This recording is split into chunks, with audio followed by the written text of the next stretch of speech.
welcome to SEN Spirit's coverage of the Southwest Football League. Thanks to KFC and our great mates at Dale Lawcock Homes Southwest, this is the Tyre Power pre-game show. Tyre Power's end of financial sale is now on, and we are at Glenewan Oval this afternoon for the clash between Donnybrook and the Eaton Football Club. It'd be interesting to see how Eaton fight back. They're very good against South Bunbury last week, but they need to continue that against a Donnybrook side that had a very good win. I'm Alan Crane, and next to me this afternoon is a voice that is very, very familiar to the Southwest Football League, and Shane Golding. Good afternoon, Shane. How are you all? Yes, welcome aboard to SEN, mate. Yes, glad to be here. It's been a long time, and I'm certainly more than happy to be here broadcasting for those people out there wanting to hear a bit of local football. Absolutely, mate. That's what we do it for. Now, we just have a bit of a conditions report thanks to Garage Door Southwest, and I can tell you that wind, it is fine, but that wind is a little bit chilly, Shane, and the ground, well, it's a little bit muddy, but it looks to be in not too bad a condition considering the weather we've had. Now, I was talking to the Eaton president this morning, and he said that he went out and inspected the oval, and I don't know if you can see it down there, Al, but down at the I don't know what that road is down at the bottom end. I class it as the highway, softball. the Southwest Highway. Yeah, Southwest Oval.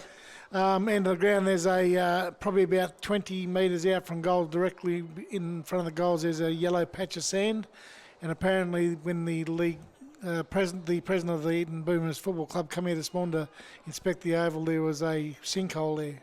Oh, we had a bit of a water leak overnight. Something happened, and apparently he saw a little hole. He got a shovel, and it started collapsing. As he was digging it out, it collapsed more and more. And by the time he'd finished, I think he did tell me how many wheelbarrows of yellow sand he put in there, but it was a few. That's the beauty of being a president. You've been a president yourself, isn't it? You never know quite what's going to pop up. Certainly. So it's the Eaton Boomers will take on the Donnybrook Football Club. The umpires for today's game. In the field, Daniel Ebert, Brady Larson and Greg Rolfe. On the boundary, Blake White, Isaac Lawrence and George Peachy. And an interesting doing the goals here, Shane, Max Dawson and Damien Schiffelli. Max Dawson making his league debut, and he's only 13 years old, turning 14 next month. So good luck to that young man. Great to see a young fella doing league football. Absolutely. And, like I say, 14 years of age, I can't even remember what I was doing when I was 14 now, but I guarantee I wasn't goal umpiring a game of football for the Southwest Football League.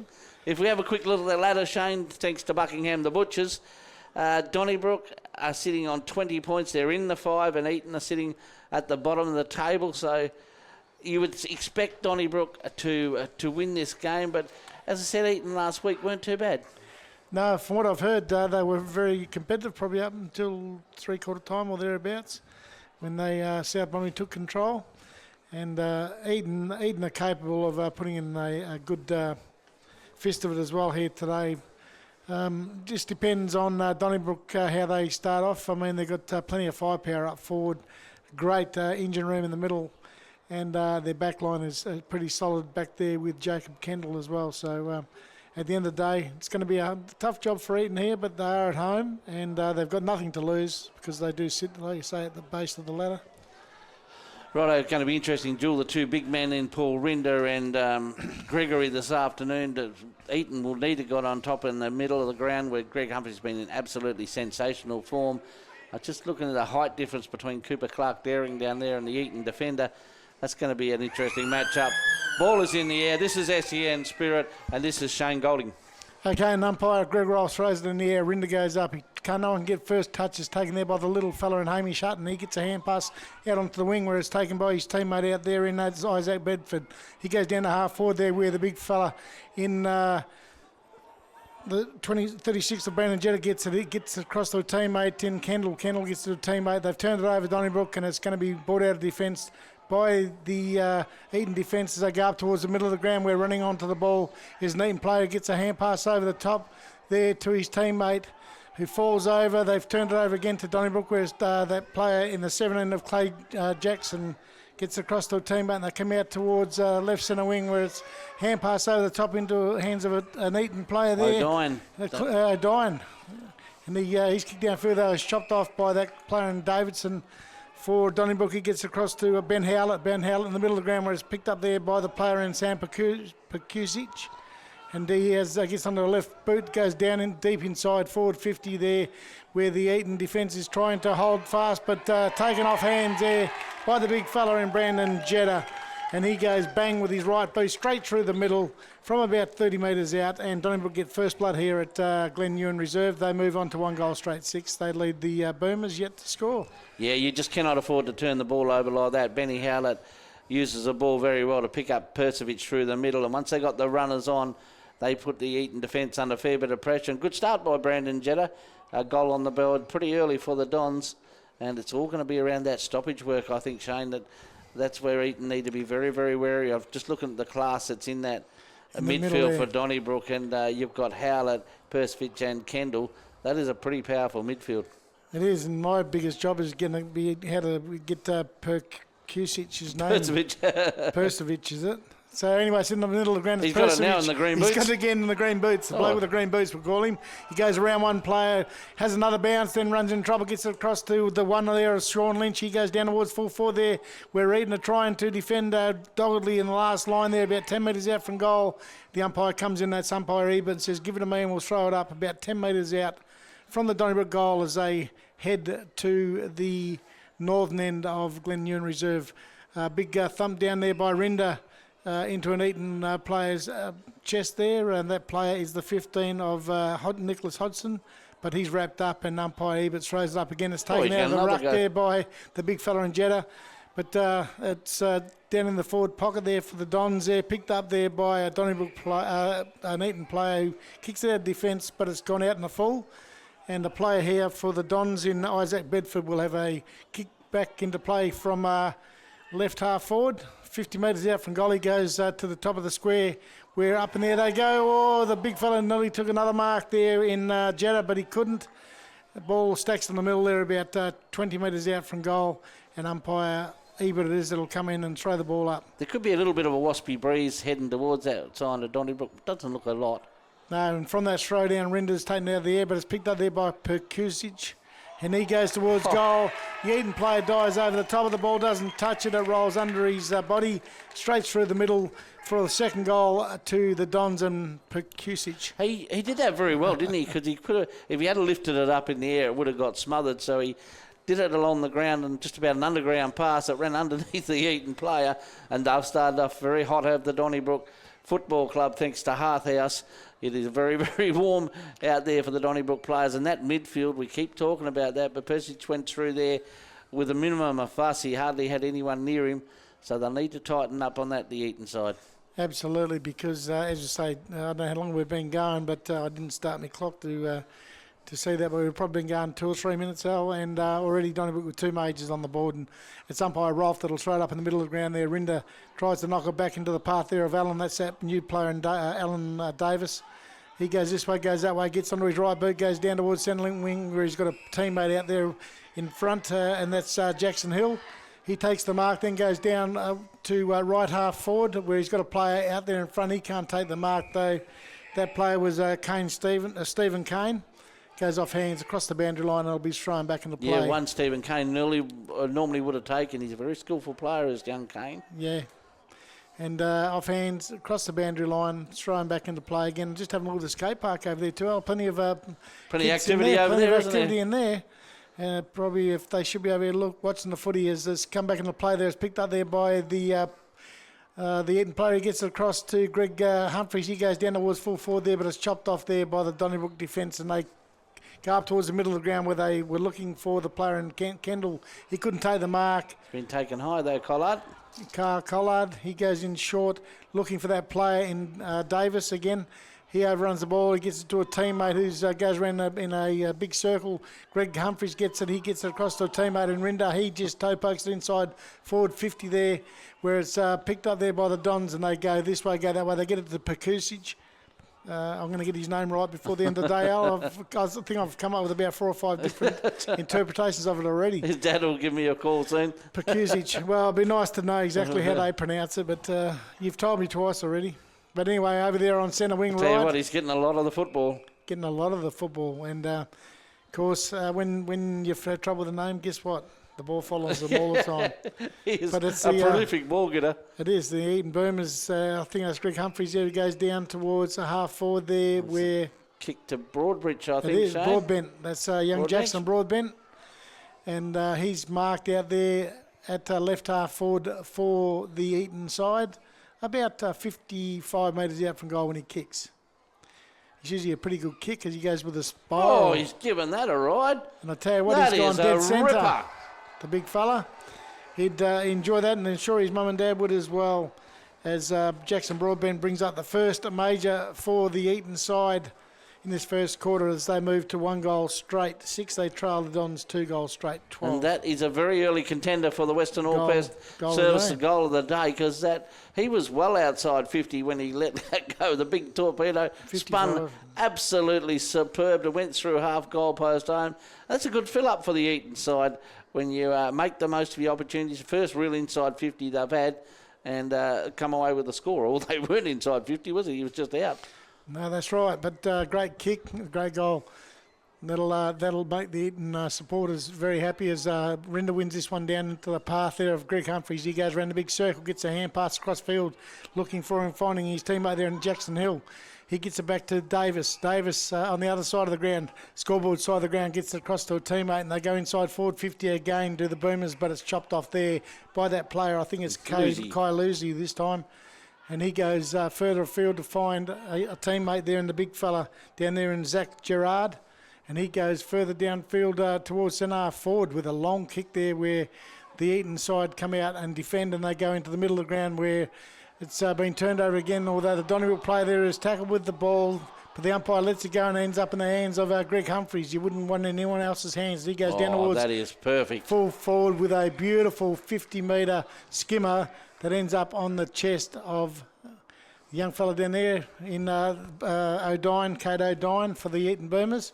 And he's marked about probably only 30 metres out on a 45-degree angle. You'd love that as a forward, wouldn't you? You know, if Greg Humphries has got the ball, all you need to do is make a bit of space and he's going to hit your lace out. You know, we've got Greg Humphries at the moment for Eaton, and we've got Perkusic for Dons.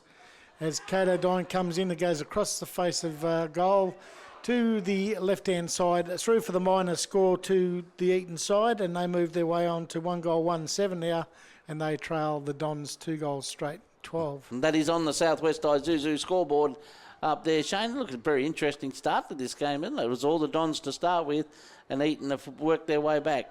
They have, and I'm just having a look down here in front of us on the sidelines, the interchange bench. The Harvey Norman interchange Yeah, bench. that's it. I was just looking for that. And you've got their the big fella down there in Chris Adow, although the ball's gone into Donnybrook's forward line there with the big fella in Jeddah. Got inside forward 50, saw a player downfield in the left forward pocket, and that player is Sean Lynch, and he has taken the mark on his chest, and he'll go back from about 30 metres out on a severe angle, probably 70 degrees. That was good by Jeddah, wasn't it? Showed a great deal of strength and a bit of poise. There's a couple of old stages coming on the Harvey Norman interchange bench. Well, that's what I was trying to get out when Chris Adow. Adow and Cody Miller. Cody Miller. Two old stages for the Dons, but both good as that shot on goal has gone through for the minor score. So the Dons now moved their way on to 2 goals, 1-13. Of course, both of them started their careers at the Eaton Football Club. There you go. I didn't know that. I knew that Cody Miller did, but I wasn't sure about the other big fella in Chris Adow. Adow, yep. As it's kicked out of defence by the Eaton side down there, but it's been marked by the Dons out there at centre half forward left, and they go in field where they find the leading forward there of Martin, Matthew Martin, and he has taken the mark out in front of his face, about 35 metres out from goal on a 45-degree Height angle. is going to be a big problem for Eaton this afternoon. That's the problem, and you can already see that happening. Yeah, you just sort of look at from where we're sitting and the height differences. Most of those defenders are playing under their above their weight. Yeah, and I mean there's the weight side of it too, as Matt Martin comes in, just chips away a goal from about 35, and he's got the first one for himself today, the third for the Dons, and they move their way on to 3 goals, 1-19 now, the Dons, and they lead the Boomers 1 goal, 1-7 on the Southwest Isuzu scoreboard. I've got we're looking for that one, Al. Right up at here. the top. Southwest Isuzu quarterboard. Yep. Yep. So, we're looking for the best on ground today, thanks to WA Carpet Supermarket. And I tell you what, a couple of players have put their hand up already. One of them's got the green boots on there. He's just come for a bit of a rest. He's had a lot of Persich has had a lot of football early. Yeah, so the young fellow, the umpire, is going to throw the ball up in the middle now. That'll be Brady Larson as he throws it up. Arinder goes in battle there with the big fella in Todd Gregory. Gregory wins this one, gets it down to Howlett. Howlett goes inside forward 50 where a good mark has been taken there by the big fella in Jeddah. Howlett's enjoyed his little bit of time off. He's back in the side this week and playing very well. How easy is this? Bit easy, wasn't it? As Jeddah just from 50 metres out, which would have probably been a more difficult shot, Saul Martin. You know, he's quite a large lad, Mick Martin, sitting there about 30 metres out from goal with no one near him. And I don't think Scotty Tynan, the coach of Eaton, would be too amused with that, because they had Eaton players which just got caught watching. They were just waiting for CJ to have a shot for goal, and Martin just stood there. You said there was no one within 50 metres of him. As Martin comes in, just stabs at this one again, dead centre. What did you say, 6 before I said the 6. stone? I wanted to revise that one, Al. We're just having a chat about how many goals we thought Matty Martin had kicked today, and I put him in for 6, but I think I might have to revise it upwards. Well, look, we spoke about the height difference down there to defenders, but you know that's not height difference. That's just a little bit of a lack of awareness to leave a key forward just standing by himself like that. Jeddah started off the game very well. He's been using the ball well, and he was quick to realise the situation. But, yeah, I'll tell you what, Matty Martin won't get too many more easier marks than that at full forward. No, and as you say, 4 goals 1 to 1 goal 1 is already starting to look a little bit ugly out. I see stoppage works at Eaton need to have a little bit of a look at. They're just walking out there too easy. And Brady Larson throws up in the middle of the ground. It's knocked forward by Rinder out in the path there of Greg Humphreys. He gets a hand pass across to a teammate running past. He goes towards half forward, and a good mark taken there by the Boomers through the 29 there of Tom Harris. He gets across to the teammate. They go down towards full forward there, where it's picked up and quickly kicked on goal by the 6, I think that was, of Jackson Hill. But he's missed to the right-hand side behind on the board to the Boomers, and they move their way on to 1 goal 2-8. And they trail the Dons 4 goals 1-25 on the Southwest Isuzu scoreboard. You need to make the most of the opportunities, Eaton. Not getting a lot of them. They're not, and the Dons have brought it all the way back in the middle of the ground, but cammed under the ball there in the centre square is Paul Rinder. He takes the mark, gets on that trusty left boot, goes down towards half forward there, where the Eaton player in the 9 there of Stephen Kane gets it down towards full forward there to Jackson Broadbent, but he has the ball thumped away from him over the boundary line, and it'll be thrown in between right half forward and right full forward for the Eaton side. As the ball's thrown back into play here and knocked forward there by the Dons into the path there of Greg Humphreys. He shakes a tackle, then kicks back on goal. But back there, a good mark taken. I think that could be Clay Davidson back there. And that's the Dons, 50. Knocked out of his hands. A little bit unfortunate that for the Eaton defender. I don't think he actually meant to do that, but the 50 was well and truly there. That defence of Donnybrook's looking pretty good too. It is, and they go in the middle of the ground where they've found... Oh, no, that's Clay Davidson now, so I don't know who that was that kicked it to him. As he kicks now long down towards half forward, where the player there... I've been waiting for him to get involved in the game too, Al. The 23 there of young Cooper Clark Deering. He is all class, this young man. And, he is, and he's taken a mark there about 35 metres out from goal, nearly directly in front. I think it's Liam Chinnery's got the match up on him. Big ask for him there because he's a couple inches shorter. It is. But he is, you just about back young fella in from here. He's been a known goal kicker so far this season. And that just put paid to that. As it does, Al. Yeah. As soon as you say that, basically as soon as they kick it, they kick it through to the left-hand side for a minor score. That swung rather rapidly, didn't it, after it left the boot? The Dons move on to 4 goals 2-26. They lead the Boomers 1 goal 2-8 on the Southwest Isuzu scoreboard, as the Boomers will bring it back into play again as they bring it outside defensive 50.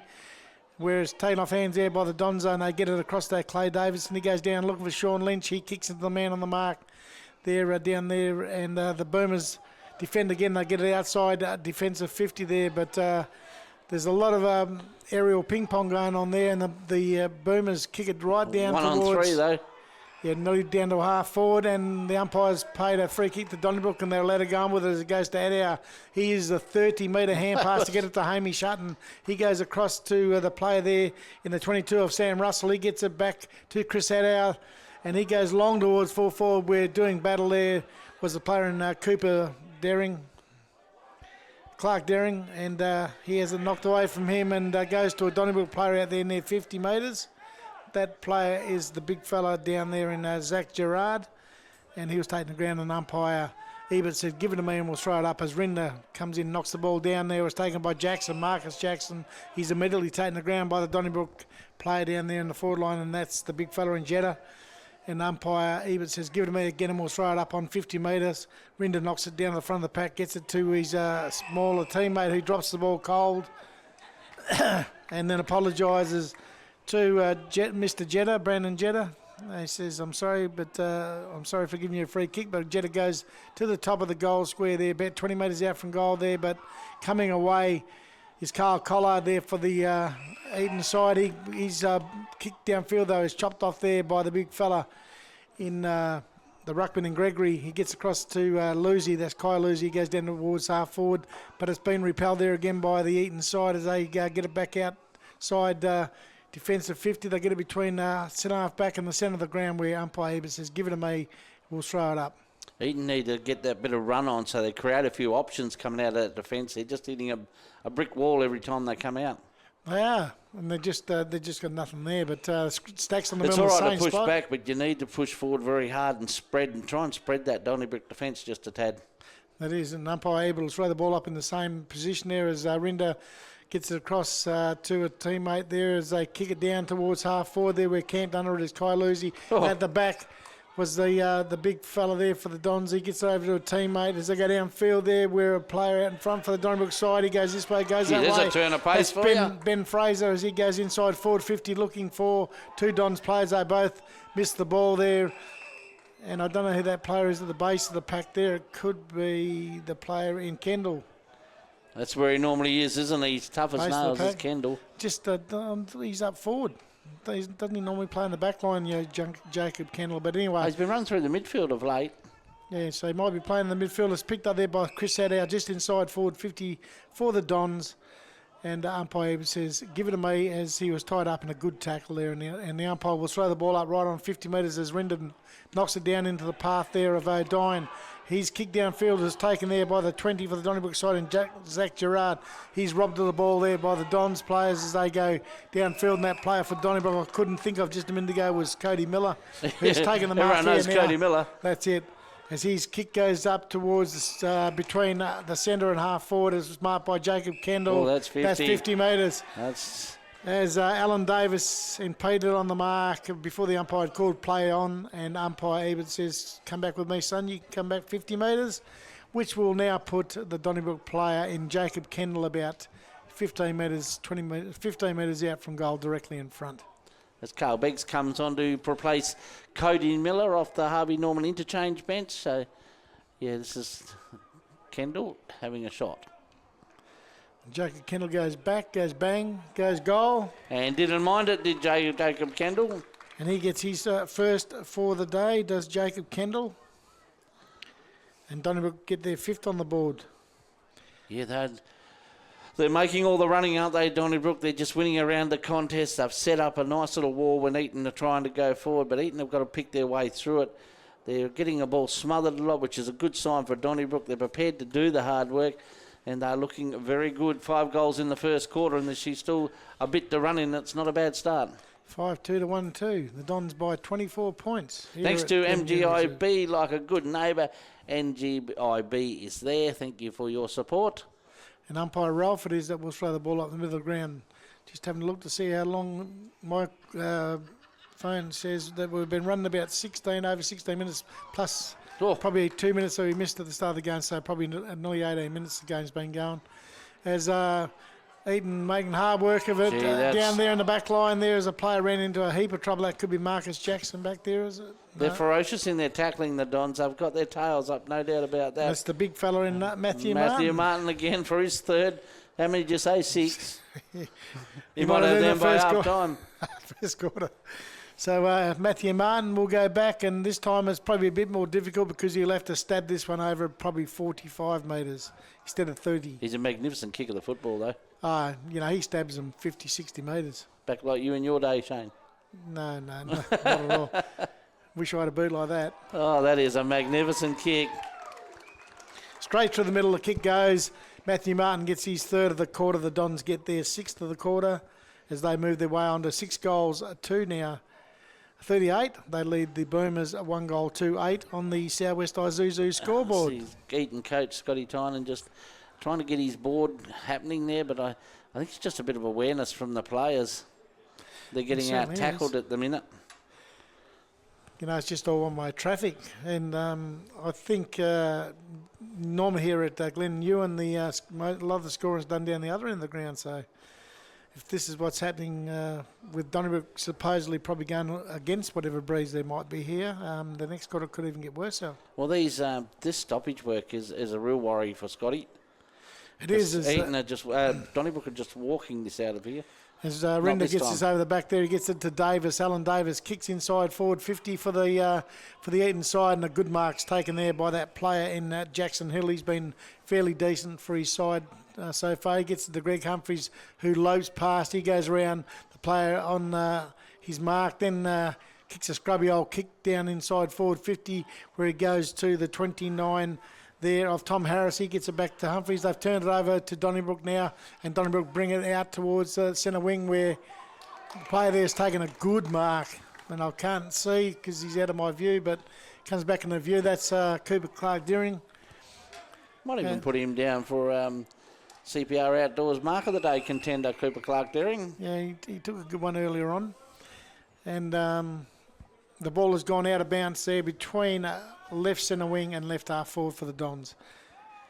And the ball's been brought back into play. Rinder knocks it down the front of the pack. It's taken by Adao. He gets it across to Perkusic as he goes down towards full forward with a zimmer of a kick there. But the Boomers got plenty of numbers back there. They get it out the back to a player who kicks it and hopes outside defensive 50 where Tanner Allen goes up, tries to take the mark. Jacob Kendall, he dives in on the ball. 2 players dive in on top of him. And I'll tell you what... bit willing in there, wasn't it? You can always guarantee that if there's a pack that Jacob Kendall will be at the base of it. As it's thrown up and Rinder knocks this one back, but it's Jacob Kendall that gets it. And he gets tackled by 3 Eaton players there and says, I think we'll call that a draw and we'll give the umpire the ball and he'll throw it up between left centre wing and left half forward as Rinder knocks to the outside of the pack there, but it's going as I thought Kendall was going to get that. It's taken there by a player in Hill. He gets it across to Davis. Davis back to a teammate who kicks it down towards wing. The right centre wing for the Eaton Boomers, but it's gone out on the full, and the kick will be taken by Clay Jackson for the Dons. As he goes in the middle of the ground, he finds the 12 there of Bo Lucy. He sees a player going past, and in the middle of the ground, it's a mark taken there by the Dons, and that's 10. I think it's the first time I've seen him touch the ball today in Luke Dale. He goes across the other side of the ground where he finds a teammate who goes inside forward 50, and a player pushed out there. And that was a pretty clear push on 50 metres, and the kick will be taken by that player there in the 24 for the Dons of Archer Coates. As he wastes no time in going down towards full forward there, where he had Sean Lynch holding his lonesome in that forward pocket right, but he couldn't take the mark, and the ball goes off hands over the boundary line and will be thrown back into play. Just a quick around the grounds for Geograph Civil to AMR, 3 goals for 22. They lead HBL 2 goals 3-15. So that one underway. Okay, and the ball's been brought back into play here where an Eaton player has been tackled. They're about 35 metres out from his defensive goal, and umpire but said, give it to me and I'll throw it up. As they'll go at it again here where Rinder wins this one straight into the path there of Greg Humphries. He goes down towards the centre of the ground where it's a foot race on between Tanner Allen and also Cody Miller. Cody Miller just uses his brute strength to get rid of Tanner Allen there. Gets a hand pass across to his teammate there in Clay Jackson. But he's immediately tackled there by 3 strength and experience players. That was from Cody Miller. Yeah, it was. That's Clay Jackson. He goes into the centre half back, finds that player in Adao who's starting to find his way into the game now. Goes across to Carl Beggs. Beggs goes down towards right centre wing over there near the scoreboard where he gets it to a teammate. Hand pass over the top to Hamish Hutton. goes back to a teammate who got a bounce the wrong way and allowed Eaton to come into the play there, but it's taken by Hamish Hutton. He hand passes backwards to find the play there, and Kai Lucy hand pass across the top there, but he's missed his mark, and Eaton player out there who tried to duck out of trouble, but he ducked into a bit more trouble, taken the ground by the Dons player, and the ball will be thrown up out there by the young umpire out there in Brady Larson. As he throws it up, Rinda wins this one down as players do battle out there, and the umpire will come in and throw the ball up again in the same position as it wasn't going anywhere. And the ins for Donnybrook have been pretty impressive at how. And there's Pekusic again now, and he gets it across to a teammate who unloads inside forward 50 where they all go up. No one stays down except Donnybrook players. And they knock it towards the square where there's a player on his lonesome, and that's Archer Coates, I think. It is. And Archer Coates says, well, you might as well include me in the goal kicking today, guys. And he hit the nail on the head there. A little bit more thought from Eaton, isn't it? They had a whole pack of players go up in the air and no one stayed down except for the Donnybrook players.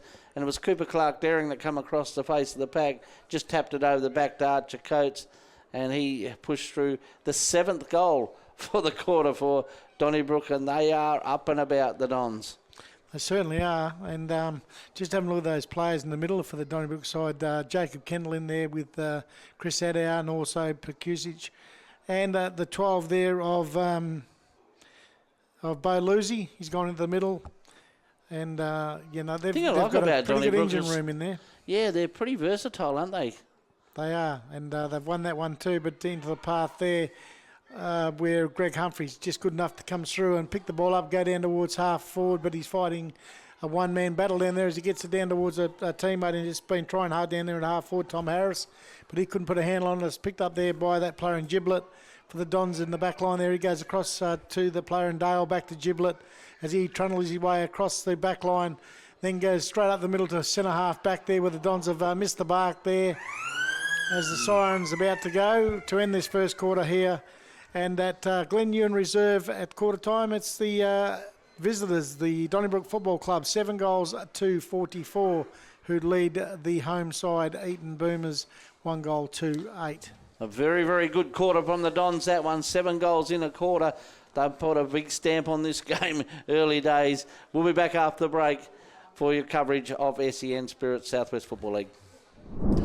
From Glen Ewan Oval, where Donnybrook have got off to a very, very quick start. 7 goals, 2 in the first quarter to Eaton's 1 goal, 2. So a fair bit of work to do for the Eaton Football Club as they go back out onto the field. Goal scorers in that quarter, Matt Martin had 3, Persic 1, Kendall 1, Archer Coates got 1, and Brandon Jetta 1. And the solitary goal kicker for Eaton was from Jackson Broadbench, which was absolute a beauty. So it put itself down for the Western All Pest Services chance for goal of the day, as we are not very far away from a start in this second quarter. And it was all Donnybrook. Eaton need to find some options. They need to work out these stoppages, because Donnybrook are walking the ball out of these stoppages way too easy. That is a classy midfield, but you need to ping them off from probably the 45s, because I don't think man on man's going to work, Shane. No, they're not. Certainly they haven't made a very good fist of it so far, and we'll just see what the Dons do, kicking down towards the southwest highway end of the ground as umpire Ebert it is that holds the ball aloft, and it'll be Rinda up against Gregory, and Gregory jumps high, but Rinda gets the tap away, but it's a shark there by Benny Howlett in the middle of the ground. It gets across to Persic as he goes out wide to player there in the 22, I think that is, of Sam Russell. He gets it out wider to that player in Kai Lucy. He goes with the left boot inside forward 50, where the Boomers player thumps the ball rather than mark it. Probably should have marked it. Probably should have, as he only thumped it into the path there of the 20 for Donnybrook there in Zach Gerard, who was quite handy in the first quarter. He's kicked back on goal, though. Out on the full. Gone out of bounds on the full. Hit the point post, actually, Shane. It did. And the Eaton Boomers will get the resultant free kick from way back there in the back pocket as they kick it outside defensive 50 there, where players look for the markers. Alan Davis, he was reasonable for the Boomers in that first quarter as well as it comes off. Been a good inclusion, hasn't he, to the Eaton side? Well, he's given them a little bit of bite around the ground, Al. They're lacking a little bit of speed and size and marking power. They've just basically been outshone all over the ground by the Dons at the moment. Yeah, the Dons' work rate is exceptional. as no one wins that ruck throw in. But umpire Ebert's picked over the shoulder, and it'll be the little fella there for Eaton. I think that's Zane Atwell, who has got the ball out there on right half back. He goes towards right centre wing there, where the Eaton player there picks the ball up. He's thrown to the ground, but the umpire says it was an illegal tackle, and no, it's holding the ball. And the player out there for the Donnybrook side near the scoreboard will get the resultant free kick as he goes down towards half forward for the Donnybrook side. The player picks it up there, but the Donnybrook player out there has been deemed to have thrown the ball. A quick around the ground thanks to Geograph Sybil. It's Bunbury 5 goals, 7-37. They lead your Collie Eagles just the 2 points.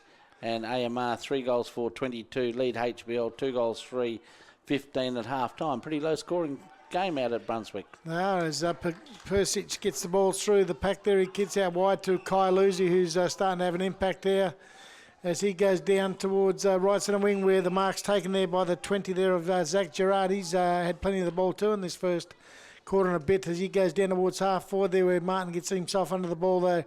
Comes up to the back of the pack where it's picked up there by Eaton as they go right across ground. This is dangerous for Eaton. Only as far as Persic as he goes back on goal, and he's missed to the right-hand side for the minor score to the Dons, and they are first to get a score on the board in this second quarter as they move their way on, and they've gone back to 7-1. Now they go up to 7-2.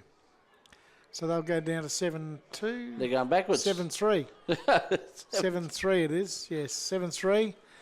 And they lead the that's a one great goal grab. too. There's a good grab there by Greggy Humphreys. He goes out put wide. that one down for a CPR outdoor mark of the day, I think. He's found Stephen Kane, who's been good. He goes up to Cade O'Dine.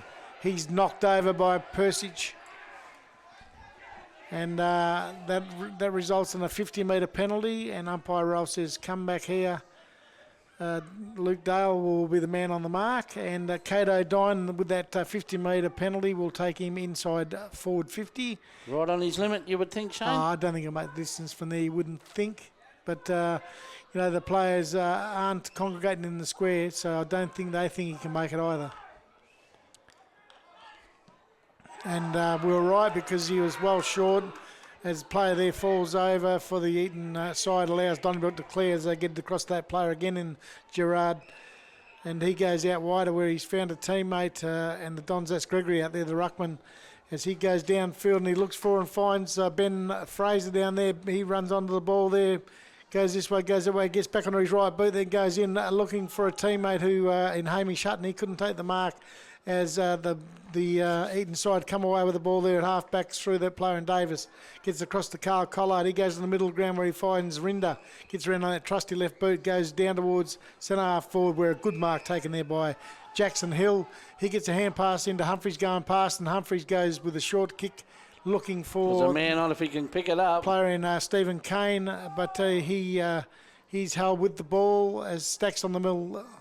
How important is that one grab football? That's there where was you've a got to man have. in the goal square, and if you have got that one grab, it's over the top and you run into an open goal. Instead, the Dons have forced a ball up. We're also looking for a tackle of the day too, thanks to Bunbury Mower Services. We are, and it's still deep inside the Eaton Boomers forward 50, but Donnybrook have got it out through Carl Beggs out there on half-back. He gets it across to a teammate there in Clay Jackson. He's been good as he goes up towards the centre wing near the scoreboard there. He gets it back to Beggs, I think that is out there. He goes with a big up and under just down towards centre wing, but it's knocked away from Donnybrook player there over the boundary line. And around left centre wing for the Donnybrook side, we'll have a throw into play. They're moving the ball exceptionally well, Donnybrook, and they're still prepared to do those little hard things that make a complete footy side. That's exactly right, Al. And Eaton just need to settle down a bit and just watch what they're doing with their kicks. As they win this one, they get it to that player in Davis. He gets across to Humphreys. Humphreys back to the little fella in Jackson. They're the ones that they need to get it. That goes to the player in Zane Atwell for Eaton, and he kicks downfield towards right half forward where the ball has gone out of bounds on the full, and the Dons get a free kick back into play where they transfer it right across ground, and it's going to be marked out here on right half back by the player there in Isaac Bedford. Bedford, a well-known name in Donnybrook, because he goes downfield and finds Jacob Kennel here on right centre wing. He's put himself up for the Rising Star too. Hemp Brothers, West Australia's most trusted hemp-based products. So he's a very good young footballer, Bedford. He is, and from that they go in field. The Dons, they find the player in Luke Dale. He goes in short to find Kai Lucy. He's been good for the Dons as well. He looks this way, looks that way, gets called to play on as he goes in the middle of the ground, where a player there pushed in the middle of the pack. That's Jacob Kendall again, I think. It was. And Jacob Kendall, he's probably going to be one of Donnybrook's 2 or 3 best players at the half, as he goes in short to find Adair, and that's just about nearly in range for Adair there at about 70 metres. But he decides to go around the man on the mark, then kicks long down towards the forward pocket. Howlett, I think that has been Howlett. He waited for the ball. It was knocked away from him into the path there of an Eaton player. Rannon Salmon, he's run across the boundary line by his Donnybrook opponent. You're right about Chris Adair. He's played a lot of footy, but that was still a 55-metre pass. And it was a pass. It's a pass, it's exactly right. He wasn't going for goal, he was passing to a player in the forward pocket, so it just shows you what he can do. Thanks to City and Regional Fuels too, Shane. Yes, as the ball's come back into play there, Benny Howlett doing battle there with about 3 Eaton players there. Coming through is Alan Davis for the Eaton side. He gets across to Greg Humphreys on his left boot. He goes up just forward of centre wing, where the ball is spoilt away from the 12 of Bo Lucy by young Tom Harris. And the ball will be thrown in right in front of our broadcast position here, just forward of left centre wing for good the Eaton side. Harris and Lucy, and for Southern Lock and Security. As Rinder wins this one, he put his hands in the back of the Donnybrook player, but was taken there by Kendall, who's taken the ground. It goes to Davidson, back to Beggs, back to Davidson. Hand pass across the top, ends up with the Eaton Boomers as they put a bit more pressure on the R Eaton. But that player's taken the ground. There's a head clash there between 2 or 3 players. Kendall gets up, very groggy. Greg Humphreys not very happy as he remonstrates with Kendall. And I'm sure Jacob Kendall wouldn't worry too much about that. They did pretty well then, because that was a pretty hefty knock, that. That was very hefty. And Rinder knocks this one towards goal, but it's picked up there by Ben Howlett. He goes out wide onto left centre wing, where he finds the little fella there in Hamish Hutton. And he goes down towards half forward there, where it's picked up there by the Dons player, the 22 there of Russell. He goes across to Adair. Adair's forced to kick hurriedly, and it goes down towards left forward. But it's taken there by the Eaton side as they clear the ball out. And they get it back up to just backward of right centre wing for the Eaton side. As player there looks around, he looks right, he looks left. There's not too much to offer downfield, so he just hoists it. There's plenty in that mark and contest there, but it's picked up there by an Eaton player. It goes this way, goes that way. That player, I don't know who he was, but it's been kicked off the ground down there in the right forward pocket there. The Eaton players remonstrate with the umpire. I think Harrison might have been right. That might have come off his boot, actually. Well, the Eaton player thought it had come off the Donnybrook player's boot. But in saying that, the umpire will throw the ball. It's pretty hard to see.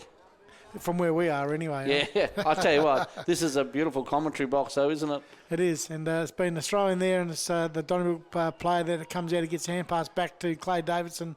He's knocked over as he gets rid of the ball, and kick downfield, I think, for all been dealt with after he got rid of the ball, Davidson, and it'll be Benny Howlett that will get the resultant free kick out there on left half back for the Dons. 7-3-45 the Dons. They lead the Boomers 1-2-8. Harvey Norman interchange bench getting a bit of work out right down in front of us too. It is, and we've been playing just over 10 minutes in this second quarter here at Glen Ewan Reserve. As it's down there, centre wing, where it's taken there by Adair for the Dons. He goes with a long roost down towards full forward. And wonder who that might be. Yeah, just too strong. That's Matthew Martin, who has taken the mark for the Dons just inside forward 50, and he will have to kick this one from outside 50, probably from 51, 52, which once again is a stab for Matthew Martin. Well, he's been serviceable for Dons, but he's got another gear, so if he finds that, that's another tick to the Donnybrook Football Club. And I like this player that's just come off in Davis. Look at that, that's a stab, and he's just stabbed that straight through the middle. Has Matthew Martin for his own personal fourth, and the Dons get the first major for this second quarter, I think it is, as they move their way now on to 8 goals 3, and they lead the Eaton Boomers 1-2, courtesy of Southwest Isuzu scoreboard. Hope you're enjoying this coverage of the Southwest Football League. If you're sitting around your Hearth House fire there, Shane, thanks to Hearth House for your support. I've got one of them. Have you got one of them? I've got one of them. They're beauties, aren't they? They are. I've got my fire from Hearth House, and best decision I ever made. It is still pretty nippy, but we've been a bit blessed. There's no rain in sight. The clouds are fairly high, but the clouds are looming over the Eaton Footy Club at the moment because Donnybrook have got off to a very, very nice start. They have, and in the middle of the ground there is Rinder versus the big fella in Gregory, but no one wins that one down. The stacks in the middle. In the middle of the ground is Howlett fights very hard for his side, but umpire Ebert says, give it to me and we'll throw it up again, as the ball didn't look like coming out. So the big fellas will do battle again as over the back. It's flipped. I don't know who flipped it, but it's right in the path of Greg Humphreys, who looks beautiful mover. He goes down towards Herman Humphreys, that is, down there. But it's taken there by the Dons player there in Davis, and he's slung by the player there in Humphreys, I think that is. Herman Humphreys goes over and says, sorry, buddy. But the player's gone on as the Dons were allowed to go on with it, and it's been turned over, taken by Rinder, and he's gone down. He's a workhorse, Rinder, isn't he? I love the way he plays footy. He does like to ruck non-stop. He doesn't like to come off the ground. He's on the end of it again. He is. He worked very, very hard. He was the pass that across and then worked hard down the ground. It was, and he now kicks down looking for a broadband. It comes out the back, taken by the little fella there in O'Dine, and he's missed to the left. Had a little bit more time than he thought then, I think, O'Dine. It is a bit of pressure out there. So that's Eaton's first score for the second quarter as they move to 1-3, and they trail the Donnybrook side 8-3 by a clear margin now of 42 points, 7 goals in the old. As the Dons bring it out and they go down towards the middle of the ground there, we're picked up there by the 22 there of Sam Russell as Donnybrook making hard work of it there. Picked up there by Benny Howland. He decides to kick it straight down the ground there. That's a courageous mark. Chipping in and taking a good mark there is Liam Chinnery. Haven't seen much of him yet for such a good player as he chips in the middle of the ground, taken there by Greg Humphreys. We know what he can do. Seen a lot of him. He goes with a little short, stabby pass, but it's picked off there by the player in Gregory for the Dons. He goes down towards half forward there where a free kick's been picked out. And it'll go to the little fella there, Chinnery again it could be. As he goes downfield, he finds a teammate who comes out wide to find his teammate out here in Lockie Kent. He was tackled straight away by Persic. Yeah, I think we're going to put that down for a Bunbury Mail Service tackle of the game. That was. Because he worked very, very hard. And the Dons get it across to the little fella there and Ben Fraser. He goes down towards half-5 where Persic takes the mark. He's probably getting close to, if not with him and Greg Humphreys, probably the two best on the ground so far as they get it across to the little fella in Ben Fraser. He's dispossessed of the ball by Carl Collard and he goes towards half-back where Rinder bounces off his chest. Has a teammate there to lend a hand, but it stacks on the middle there as that we just spoke about Rinder's work rate. He's working extremely hard for his Eaton side. He always does, and he knocks this one over the back into the path there of Marcus Jackson. He's dispossessed of the ball there. A teammate comes in, but he's ultimately taken the ground too by two Donnybrook forwards there, Todd Gregory and also the big fellow there in Archer Coates. And the umpire says, I'll throw it up as umpire Rolfe throws it up, barging his way through the pack there was out that could have been, but it's been dispossessed by the Dons players as they come out riding along the boundary line here down just outside of half-back where the ball has gone across the boundary line and umpire Ralph says throw it in as the big fellas congregate ready for this, and it's Gregory and Rinder to do battle again. So right half forward for the Dons as it comes in. No one wins the tap there, but it ends up in the path there of a Donnybrook player who's taken the ground. Sam Russell holding the ball to decision by umpire Ralph, and the little fella there in Zane Atwell will get the resultant free kick as he loads up, kicks forward to the centre of the ground looking for Broadbent. He was probably held without the ball as the umpire says, Jackson Broadbent, you can have a free kick. And right in front of our commentary position here, Broadbent will pump the ball inside forward 50 for the Eaton side as he does exactly that. And taken off hands there by the player for the Eaton side in the 9 of Stephen Kane. But he goes bang on goal, goes to the left-hand side, through for the minor score. Had a couple of looks, haven't they? They have. The Eaton side, they just haven't been able to get that real polished finish as yet. Just having a look. Gregory comes off to have a bit of a break as Kai Lucy goes on, and also Brandon Jetta coming off to have a rest too. On that interchange, as you said, Harvey Norman interchange bench is getting a bit of a workout as the Dons bringing it out of the defence very slowly. They've ended up back in their 10-metre square as the player there in Luke Dale. He then goes out towards the back pocket. Well, that was better by Eaton. They closed the outs. When you looked up there, they didn't have the options that Donnybrook have been using so far this afternoon. So a bit more thought gone into that by the Eaton club. There is, and they're starting to slow the scoring a bit as that's Broadbent there that thumps the ball into the forward pocket for the Eaton side. But Eaton played there. They thought the Donnybrook... Kick the goal, son. The Donnybrook players done all the hard thought work. they'd knocked him out of play, but they didn't, and he skirted the boundary line, nearly kicked the goal. As it's still inside forward 50 for the Eaton side as they kick back on goal. And that's a minor score there to the Eaton side, their third minor score for the quarter. And I thought we were going to have a real contender there for the goal of the day for the young Western fella. Orpest. He done everything right. He just got smothered at the last moment. And the Dons are boarded back out quickly as they get out to half back, whereas Kai Lucy goes in field where he's found his teammate there in Clay Davidson. And Davidson goes in short where he was looking for Ben Fraser. He dropped the ball. He's then tackled there by Greg Humphreys. And when you get tackled by Greg Humphreys, you stay tackled. Going anywhere, You're not going anywhere, and umpire Rolf knew that, and he said, give it a me and we'll throw the ball up. So he attracted a crowd, did the young fella there, and the crowd was Greg Humphreys. As Renda just throws the big fella there and Bo Lucy out the way. And the umpire says, we can't have that young Rins. At the end of the day, you just cannot throw people out the way. So it's Bo Lucy here right in front of us that will kick the Dons down to right half forward.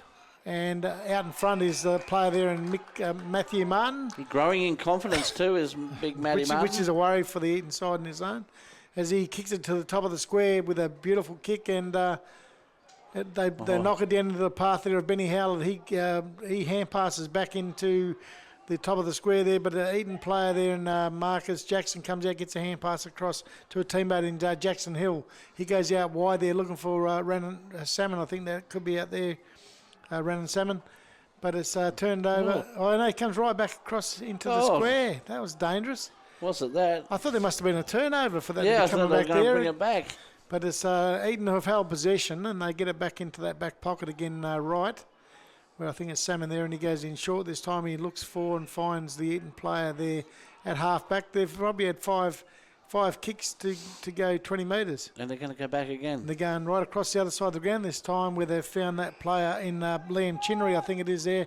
He goes downfield. We've found another good player for them in Kate O'Dine. He's been good. As O'Dine looks around, kicks it up towards the middle of the ground there, but Donnybrook have got the city, although launching himself, nearly taking the mark of the day, is that player in Zane Atwell. And a little bit high, I would suggest. Yes, and that was Chris Adow that took the little fellow a bit too high. I tell you what, he had a fair crack at that mark, didn't he, Atwell? He wasn't far off it. Almost had that. So he's got the free kick, and right in front of our position here, just forward of the centre wing, he'll go around the man on the mark and Chris Adow, and then kick it long inside forward 50 there, where they all go up there. Coming through the pack is Herman Humphreys. He's been tackled high. No, the Donnybrook player's been tackled high.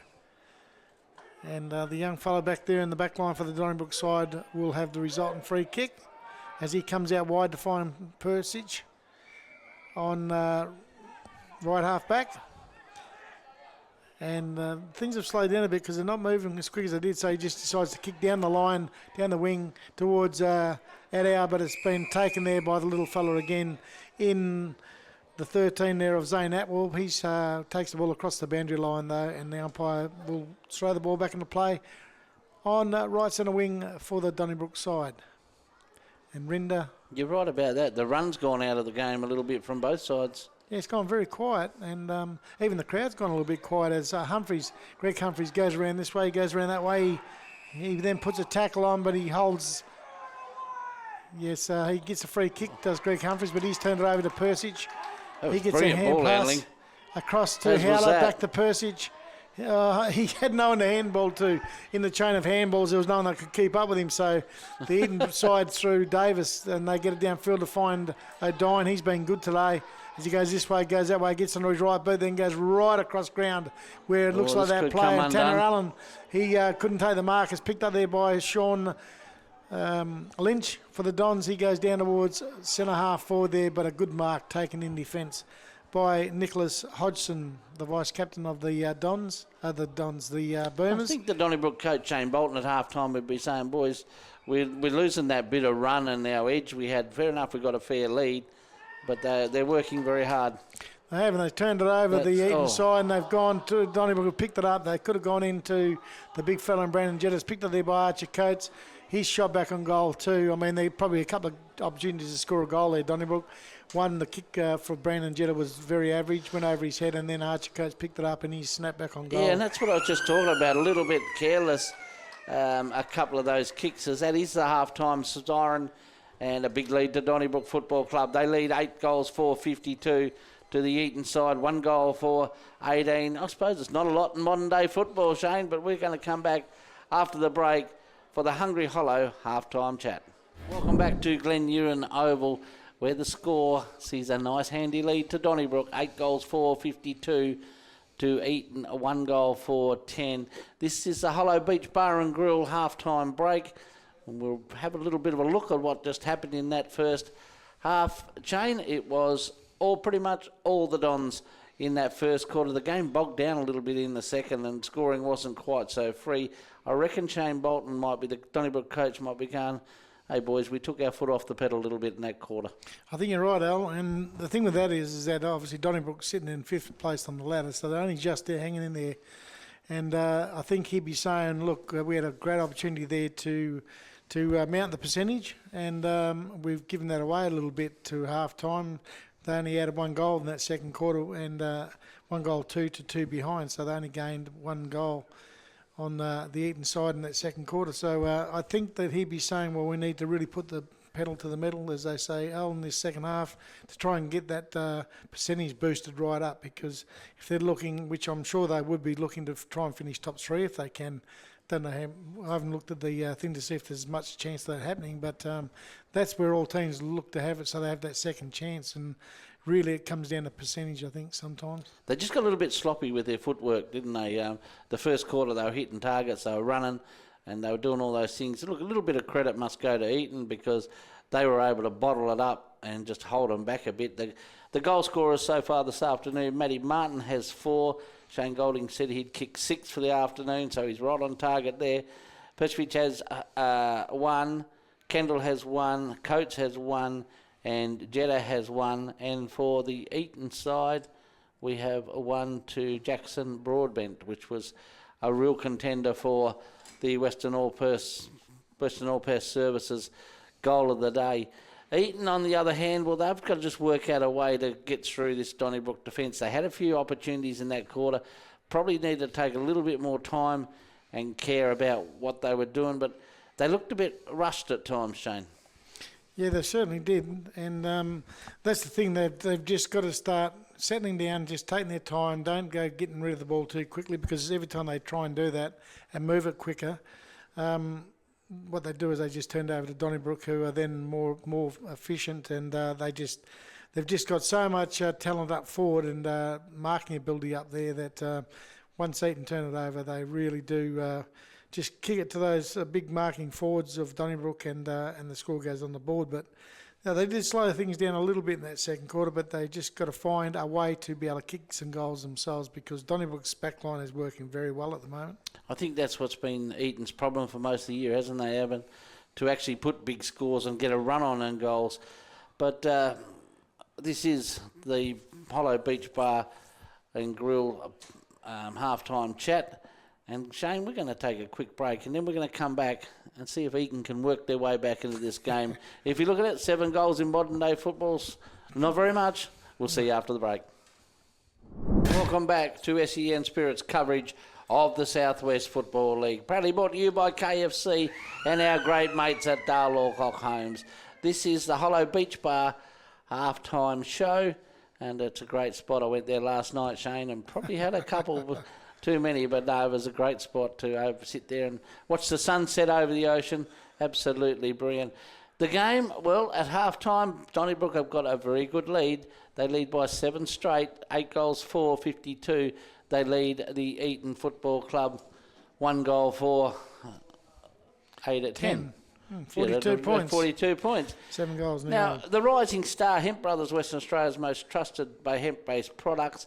There's a few names you were just running through while we went to the break there. Who do you like for the Hemp Brothers Rising Star?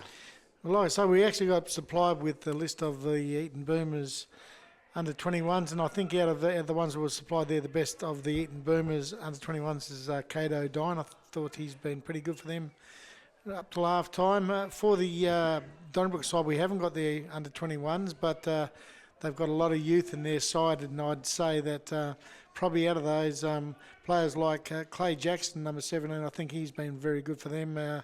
Zach Gerard, number 20, I think they both look like they'd be well under 21 years of age. So they'd be two that I'd be certainly looking at for the under 21s for the Donnybrook side, and they're probably the two best. Cooper Clark Daring probably hasn't played as well as what some people would expect him to. Only got, has he got any goals to his name yet? I don't think he has. No, he missed the one that we said he was going to kick. So if he's under 21, which I'm sure he is, he hasn't done too much. Sam Russell, I know he's under 21 as well, but he hasn't done enough to rate as being the best under 21 today. So I'd say for Donnybrook it'd be Clay Jackson and Zach Gerard, and also Cato Dine for the Eaton Boomers. Just a quick run around the grounds thanks to Geograph Civil. Bunbury 9 goals, 15-69. They're not kicking too straight out there, but they lead your Collie Eagles by a fair bit. Shane, they're 2 points. So a bit of work to do for the Collie Eagles.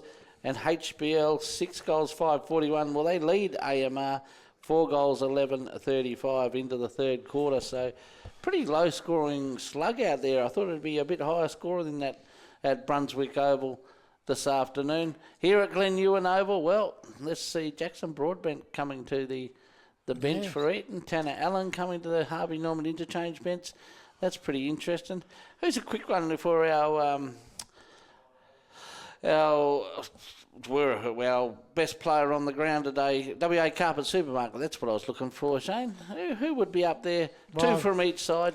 I'd be thinking that for Persic, whichever way you like to pronounce his name, I think for the Dons. Sam. Yeah, very, very good player for them. Jacob Kendall, I think, has been in everything for them. Benny Howlett's got his way back into there. And for the Eaton Boomers, I think Greg Humphreys, and just stop at that. By a standout. Here's the third quarter underway for SEN Spirit. And the ball's been knocked down. It's taken out there by the player in Kendall as we spoke. He gets it to a teammate who kicks it down inside forward 50 there. But that was a set-up. Eaton have set up the little fellow down there in Chinnery, Liam Chinnery, but he's been grabbed around the neck and he gets a free kick at the true and half-back position. He looks this way, looks that way, goes in short, but he can't get over the head of the fellow down there in Cooper Clark Deering. And he's probably 60 metres away from goal as he goes out wide, then loads with a horrible-looking kick down towards full forward there where the Dons player comes through. He goes this way, that way. Benny Fraser, that was. Gets it to a teammate, Sean Lynch, who has taken the ground, and about 20 metres out directly in front of the Donnybrook goals, umpire Rolf will throw the ball up. So we've got Rinder and it looks like Martin there doing the ruck work for the Dons, as it's still inside forward 50 for the Donnybrook side.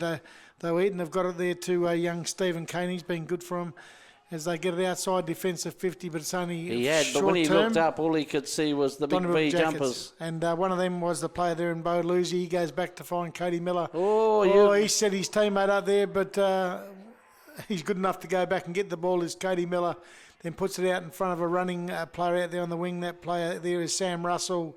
He's been dispossessed of the ball though by Eaton, and that's holding the ball. And Zane Atwell it is out there. It's good to see how earlier when he come out after half time, he was favouring that the right knee. It's pretty heavily bandaged, but he's doing well.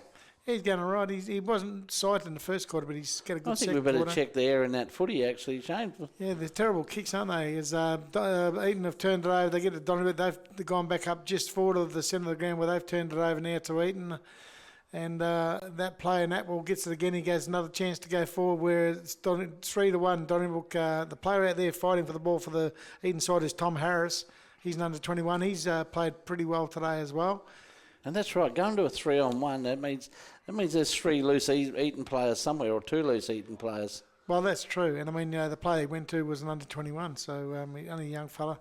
And Donnybrook have managed to get the kick out there. I think that looks like Carl Beggs out there as he kicks long down towards half forward for the Dons there over by the scoreboard. The player pushed out of there was Brandon Jetta, down to his teammate who's grabbed around the neck, and that player's Persic, or yeah. What's his first name again? Sam. We're just going to call him Sam, I think. As he goes inside forward 50, but it's chopped off there by Carl Collard, who really for his class hasn't been that dominant for the Eaton side today. As he goes over into that halfback line, he gets to a teammate. They find the 21 there of Jesse Callahan. They haven't seen much of him today as he goes downfield, where Donnybrook player fighting against 2 Eaton players. Dispossessed Eaton, get the ball there. They go backwards to that player, and Callahan again. He fights hard. He gets his way around the boundary line. The Donnybrook players all stopped because they thought it was out of bounds. Luckily, the boundary umpire called it out of bounds because the Eaton player was gone. They were gone. You've got to play to the whistle. Certainly do. And anyway, the ball's been brought back just near the scoreboard over there, which reads Donnybrook 8-4. They lead Eaton 1-4 by a 7-goal or 42-point margin. As Eaton have got a free kick there. They were going to take advantage, but it's got to come back, and that player there, Jesse Callahan, has got the free kick again over there right in front of the scoreboard. He goes in short up the centre wing where he's found Herman Humphreys. And Herman Humphreys goes down towards half forward where he finds Rinder, the hard-running ruckman for the Eaton side, and he'll go back. It's been a great match-up for Southern Lachlan Security. It has. And he gets on that trusty left boot, loads up down towards full forward there, but good mark taken back there by the old fella there in Cody Miller, I think that is. That is at him. And he just does that time and again. I mean, retired at the start of the year. Actually, it's great to see him back playing footy. It is, and they got 2 out there with bald heads, Alan, but luckily Kai Lucy's wearing a long sleeve jumper, so that's how you can tell them apart. As the ball has gone back out there to between right half back and right centre wing for the Eaton side, where the ball will be thrown back into play, and it's Rinder v Gregory. Rinder knocks it down to the front of the pack there into the path there of Davis, Alan Davis. But the Donnybrook player's taken the ball. He's immediately tackled and taken the ground by his Eaton opponent, and the umpire in Rolf says, give it to me and we'll throw it up. Still in that same position there as they throw it up, it's knocked down into the path there of the Eaton side, who run away with the ball. They get it towards 50 metres where they go inside forward 50, taken there by the Donnybrook player there in Bedford. He's taken the ground, holding the ball. That was a great tackle. He ran into a brick wall, didn't he? And looks like Greg Humphreys will be the resultant. He'll get the resulting free kick. And I tell you what, if you want someone not to have the ball in your hands from 40 metres out, it's Greg Humphreys, because he's a bit like Matthew Martin at the other end. This is a stab pass for Greg Humphreys from 40 metres out directly in front. It'll only be a matter of accuracy. Not overly hot here. Just a quick little conditions report. Thanks to Garage Doors Southwest, it is 17 at Glen Ewan today. So I hope you got that house fire stoked up when you get home, Jane. Well, I hope the cook has. She's at home today. As Humphreys moves in, like I say, just a bit of a stab kick straight over the umpire's head. And he is an absolute star, isn't he, Greg Humphreys? He is, and he's got first blood in this quarter to the Eaton side. The comeback has begun, Shane. It has. They got their first goal of this second half. And Greg Humphreys has got his, is that his first? That's his first, yep. It's his first as well. Although he's running for the CPR Outdoor Centre mark of the day, and he's also having a crack at the Western All Pass Services goal of the day, as well as the Bunbury Mower Services tackle of the day. So and best on ground. And the WA Carpet Supermarket best on ground. So he's got a fair bit in front of him yet. Yeah, he's my sort of player. He's just in everything, and a great player. As the umpire throws up in the middle of the ground there. Rinda knocks it down there, but it's taken there by Sam. He's taken the ground by a good tackle there by his Eaton opponent, and that's Herman Humphries. And the umpire will throw the ball up again. As Rinda reaches in, Gregory, no one wins a tap there, but it's two little fellas there that take each other to the ground there.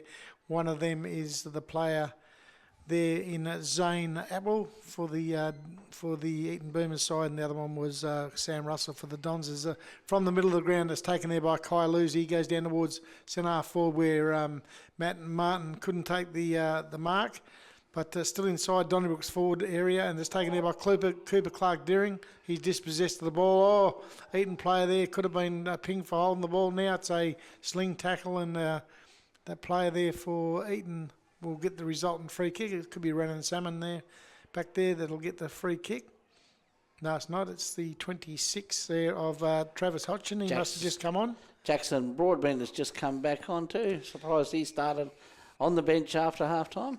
Yes, so the ball has gone out of bounds there anyway, just between the right half-forward flank and right forward pocket for the Dons. So Eaton trying to work their way back into this game. Boundary lines throw into Ruckman at it. Broadbench is now in the ruck, grabbed by Percevic. He will twist and turn, kicks it to the top of the square. Matt Martin's in the box seat. He's got one hand to it, taps it in. The crowd draws a crowd. And not much is going to happen out of that, I think. There's going to be a lot of players in. Hang on, I might be wrong, but Cooper Clark-Darren gets it out to Jetta. He snaps it across his body. That is a magnificent goal, that. That has to go down. They made something out of nothing then, and Jetta has ended up with his, I think that's second for the game, but they did very well to keep that ball alive. I thought Eaton were going to tidy it up, but they let it go, and Donnybrook, well, they get their ninth goal on the board. That's these little things we talk about that Eaton don't do. They should have tidied that up. They should have forced it as a stoppage, but they didn't. They allowed it to come out the back of the pack, where Brandon Jetta, he's a pretty large lump of a lad, but he only needed a second to whack it onto his right boot, and he made no mistake. I think this is the best game I've seen Brandon play for a good while. He's been in everything. He's switched on right from the start. As you said, he's got 2 goals for the afternoon. And they just keep on keeping on, don't they? Donnybrook have got all the answers at the moment. They do, and in the middle of the ground, umpire Ebert throws it up, and this time it's one down by Gregory. He throws it through the pack back to Giblet, and Giblet goes down towards centre half forward there, where it's been chopped off there by Carl Collard. He hasn't been his usual self today. He's picked up a few possessions, but he gets it out wide there to Marcus Jackson. He goes backwards to find that little fella there in Liam Chinnery. He goes downfield and finds Humphries, who goes this way, goes that way. Still good enough to get a hand pass away, even though he was being tackled to the ground. He puts it in front of Jackson. He gets a hand pass back to Broadbent. Broadbent goes into the middle of the ground where he sees that player there in Tom Harris there, but he is dispossessed, and the Dons go down inside. Gee, that's a 50. good kick for Benny Howlett. Under a fair bit of pressure onto his left. Spotted Matt Martin out of the corner of his eye. Good lead, but don't you love it as a forward seeing that happen? Well, I've got to tell you that backman there for Eaton to be thinking, what do I do? Because that ball coming in to Matthew Martin like a bullet from Benny Howlett is unstoppable. Absolutely nothing you can do as a backman when it comes in like this. And this will be going for number 5 for Matt Martin. Keeps it low, lets it do work, and it misses to the right-hand side. Minor score there. That footy's got a real thud to it, hasn't it? Like my golf shots, Shane. So anyways, Carl Collard kicking in from full-back for the Eaton side. They've kicked 1 goal this quarter. The Dons kick 1 point as he gets outside 10-metre square, then kicks out towards half-back there where the ball is knocked away from his teammate out there, and the young umpire, the boundary umpire, will throw the ball in. Thanks to the Bank of Queensland, Bunbury, for your support for this afternoon's call. Okay, so we've got Jackson Broadbent's gone in the ruck up against Bo Lucy. They knock it down to the front of the pack there. All played ironed out there for Eaton, and that's Herman Humphries. Gets the free kick. He hops up, and we'll see what he'll do with it here as he kicks it downfield there into the middle of the ground. That's a good lead there provided by the player there as he kicks it down inside forward 50. And this is a 1 out, and that was a well done, Paul That was Rinda. an easy one by the big fella there in Rinda. And I'll tell you what, that was good play by Eaton.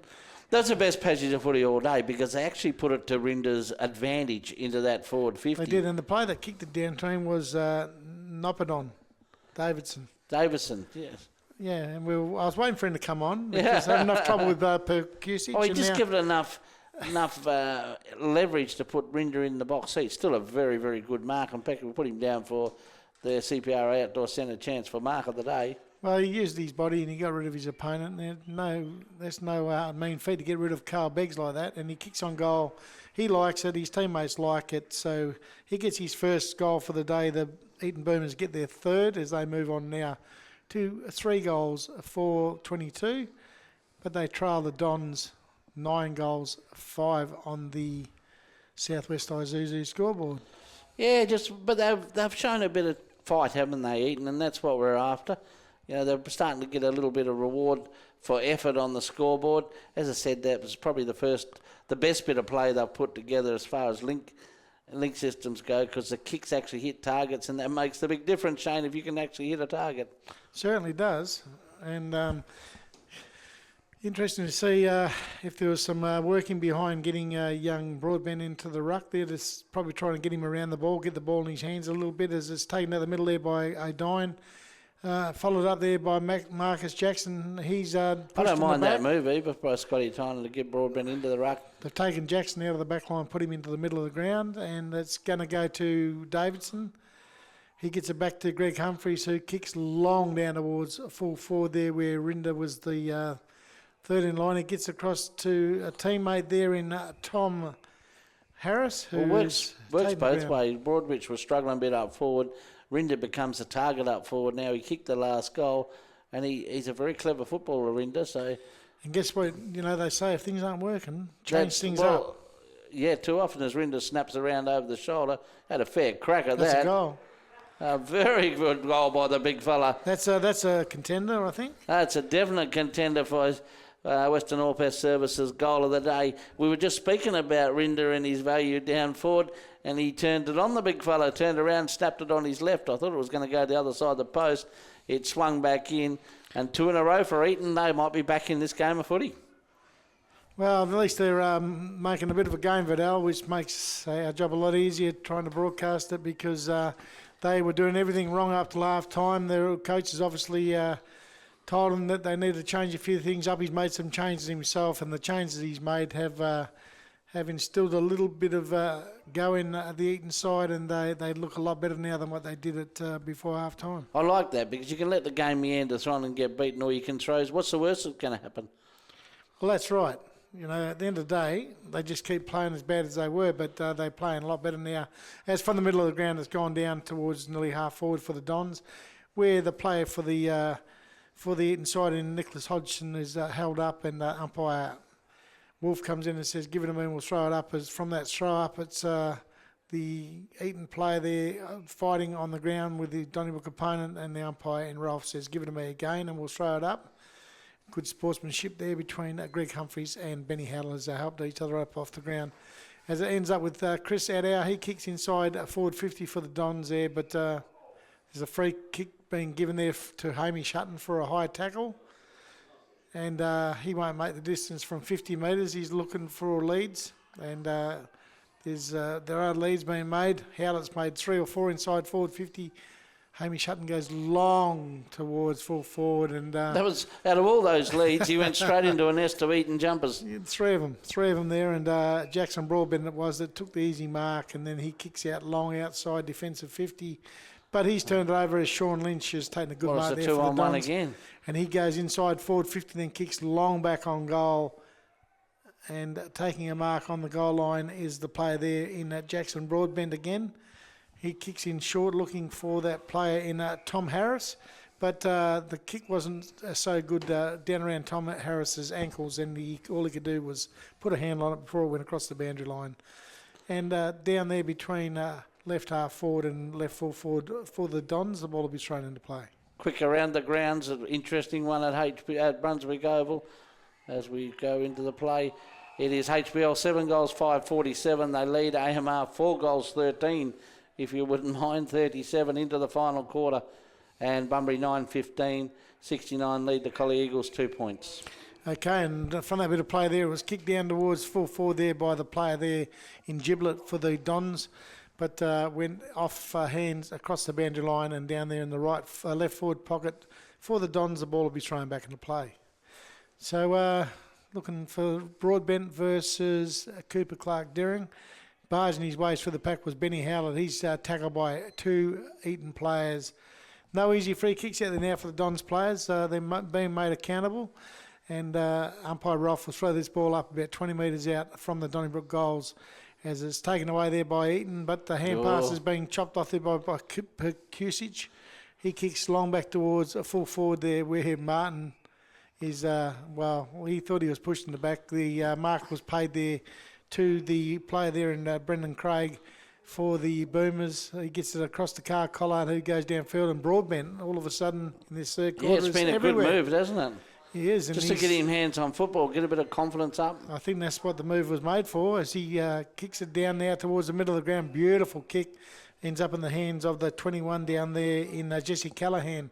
Gets across to Marcus Jackson, who that moved there to put him in the middle of the ground has worked as well. As looks like Davidson got down the side of the pack there. It's kicked down inside forward 50 where Tom Harris is working hard down there for the inside. He falls over though. The Dons working hard back in defence. It's through a chain of hand passes. They get outside defensive 50. Harris there, young man, needed to bounce up quicker than that. He laid on the dirt there for a bit. He did, and the Eaton side has managed to get it up just backward of right centre wing where the ball has gone off hands and across the boundary line and will be thrown back into play. It's a little bit slippery out there, I know that, but if you do go down, the idea to hold your feet, but you need to bounce back, straight back up and get back in the action. Well, that's what these young fellas have to learn. As from this throw-in, it's taken there by the Boomers as they get it to Jackson. Jackson back to a teammate as they get it in the middle of the ground to the 15 there of Hodgson. He gets it across to a teammate there, and Eaton will work it their way down towards half forward where guess who's taking the mark? Mr. Humphreys of the Gregory variety. He's got his own footy out there this afternoon. And he is taking He must be worn out after a game of footy. Yeah, between right centre wing and right half forward for the Eaton side, Greg Humphreys, and he's worked himself into the ground as he hasn't even got the energy to kick it well down towards full forward. It's taken there by the little fella down there in Jackson Hill. Gets it back to Hodgson, I think that is Nicholas Hodgson, but he's kicked down towards full forward has been chopped off there by Carl Beggs, and he'll relieve pressure. Coming back again, temporarily, because it's been marked out there by the Eaton side, way over on the other side of the ground. He kicks it long back in towards full forward there where all players go up there. It's picked up there by the Eaton side. They kick towards a goal and a mark's been played. No, it hasn't. It was played as not 15 by the umpire. He said play on, it's not 15. It looked like 15 to me, but... Well, it went up 8 and come down 7, so... And that was the young fellow in Hill there that looked like he's taking that mark. As he then goes in and puts on a good tackle from that throw-in on the Donnybrook player. And the young umpire in Larson comes in and says, give it to me and I'll throw it up at 20, 25 metres out from the Donnybrook goals. And looks like Rinder's been impeded in this ruck. Yeah, that's worked a treat, haven't he? Just make a special mention of the goal umpire at the other end, Max Dawson, league debut, 13 years old, 14 next month. Outstanding for the young man. Good to see. Yeah, and Benny Howard will come off through the Harvey Norman interchange bench. Thanks to MGIB, like a good neighbour. MGIB is there. G'day, Gags, if you're listening. Yes, and Lockie Kent come off for Eaton as well at the same time. Hasn't had much of the ball today as the young under-21 as well. As Rinder moves in from about 25 metres out directly in front, he gets with that trusty left foot. Love left footers. He puts it straight over the goal umpire's head. That makes it easy. He gets his third goal now, does Paul Rinder. And look, they're back in this game of footy. The Eaton Boomers, like I say, Donnybrook, they just took their foot off the accelerator there for a while, and the Eaton Boomers, they claw their way back to 5 goals, 4 now. It's 34, and they trail the Dons 9 goals, 5. Yeah, and Dons have lost that bit. They were completely dominant in that first quarter. They dropped off a little bit in the second. But Eaton, you've got to admire their fighting spirit. They were down and dusted, and they've come back out here, and they're only 4 goals behind Shane, so or a touch over. 25 points. So it's a funny game that we watch here. So we might have the close one. Well, certainly from what you're telling me about these other ones, Certainly the Bunbury one, we've got the close one here at the moment. I don't think Bunbury's going to get too close there. So umpire Ruff throws out in the middle of the ground there. Is taken again by Greg Humphries. Oh, he could have been done there for holding the ball. He has been done. His leg wasn't quite long enough. Wasn't long enough to touch the ball, and that's that player in Percusic, whichever you'd like. Sam, we'd like to call him, as he goes long. Yeah, that's a good leg. That's a good leg as he goes down towards half forward there. Was probably about 35 metres out from the Donnybrook goal. Picked up there by Collard. He's been pretty good. He hasn't starred, but he's been good as he gets across to O'Dine. O'Dine goes down towards the forward pocket there where Rinder. He's got front position there, and he held front position over Carl Beggs as well. And then he trudges out to take the ruck knock. Yeah, the kick needed a little bit better like that, but a nice bit of fluent ball movement by Eaton. And Donnybrook want to be a bit careful that Eaton didn't get their tails up here. Well, I think Eaton have got their tails up, because just looking at some of their players, the way they're getting around and they're tapping each other on the backside if they do something good. And, coming through the pack there was that player in Alan Davis. He's been good. He gets it downfield there where a teammate runs onto the ball there. He gets it back to Davis again. He fumbles the ball. It's picked up there by Kai Lucy. He kicks it out of defence there. And good mark taken by Cooper Clark-Deering for the Donnybrook side. And he goes up towards centre wing where Archie Coates comes up on a long lead, and he marks on his chest up on the left centre wing for the Dons. And they're going to settle things down a little bit here as he kicks down towards half forward there where the pack's going to go up there. It's at the base of the pack. It's taken there by Benny Fraser. He gets across to Kendall gets it. He gets across to Bo Lucy into the middle ground to Percusic. And he's got a right and a left foot as he goes down. He finds Sean Lynch inside forward 50. And he goes down. Cooper Clark-Deering is. It is. And it goes down towards full forward where Cooper Clark-Deering took the mark. The Eaton crowd said push. The umpire said mark. And then he went on with it and kicked it straight through the middle for a good goal. Yeah, it was one of those kicks that played to Cooper that's advantage, didn't he? He still had to take the mark. I think he might have just had a little bit of a hand in the back there, but it doesn't matter. It's what the umpire sees. Absolutely. And he just played on over the back and ran into an open goal. A nice little steadier for the Dons. They moved to 10 goals, 5-65. They lead Eaton 5 goals, 4-34. They do. And the South West Isuzu scoreboard, yes. So thanks to the Bank of Queensland for your support in Bunbury. But that was a good play by the young fella there, because he didn't worry about the whistle. He'd take the mark. He might just have put shows hands you on the back. The skill. O'Dine misses Rinder up the other end. It zips down over the top, and Donnybrook get the goal. Yeah, they do. And Broadbent in the middle of the ground there, it goes forward of the centre there for Eaton, but it's Donnybrook there who pick up the ball. They were tackled straight away. That's Kendall, I think. Jacob Kendall at the base of that pack again. And the umpire in Larson says, give it to me and we'll throw it up. As Broadbent wins this one again, Kendall puts a block on to allow his teammate to pick up the ball there. It's brought out by the Donnybrook side right out to the commentary side wing, but it's a foot race on there, and it's going to be won by Donnybrook. Picked up there by the little fella for Donnybrook in Stephen Kane. He gets across, gets it back, gets it across then to Broadbent, and Broadbent goes down towards half forward where it was an inaccurate kick, and it's been marked there by the Dons as they bring it out wide on to their left half-back flank, and the Dons have marked the ball there. And they settle down. The player there beckons teammates. That's Percusic again. He's everywhere, that young fella. As goes up forward of the centre of the ground where the Dons knock the ball on behind the pack, and Archer Coates escorts the ball across the line with his opponent there in Travis Hodgson, and the ball will be thrown back into play. So between the left centre wing and left half forward for the Dons, the ball's thrown back into play there. Nice throw in too, boundary umpire.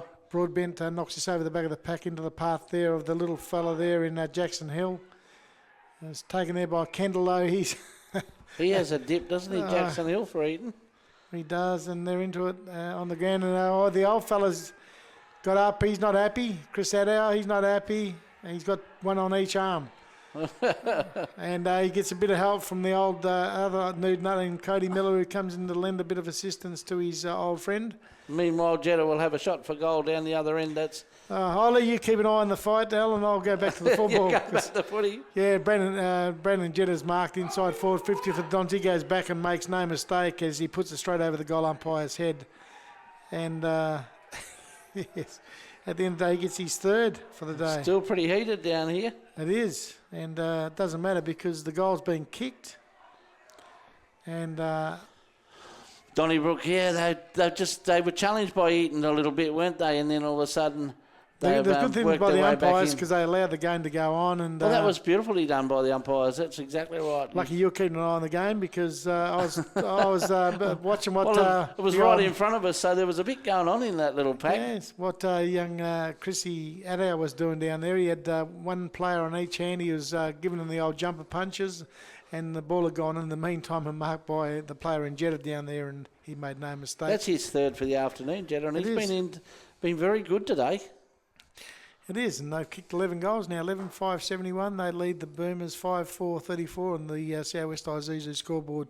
As in the middle of the ground there, it's knocked forward there by Broadbent again, but only as far as the Donnybrook player in Howlett in the middle of the ground there, and he's been tackled high, I think.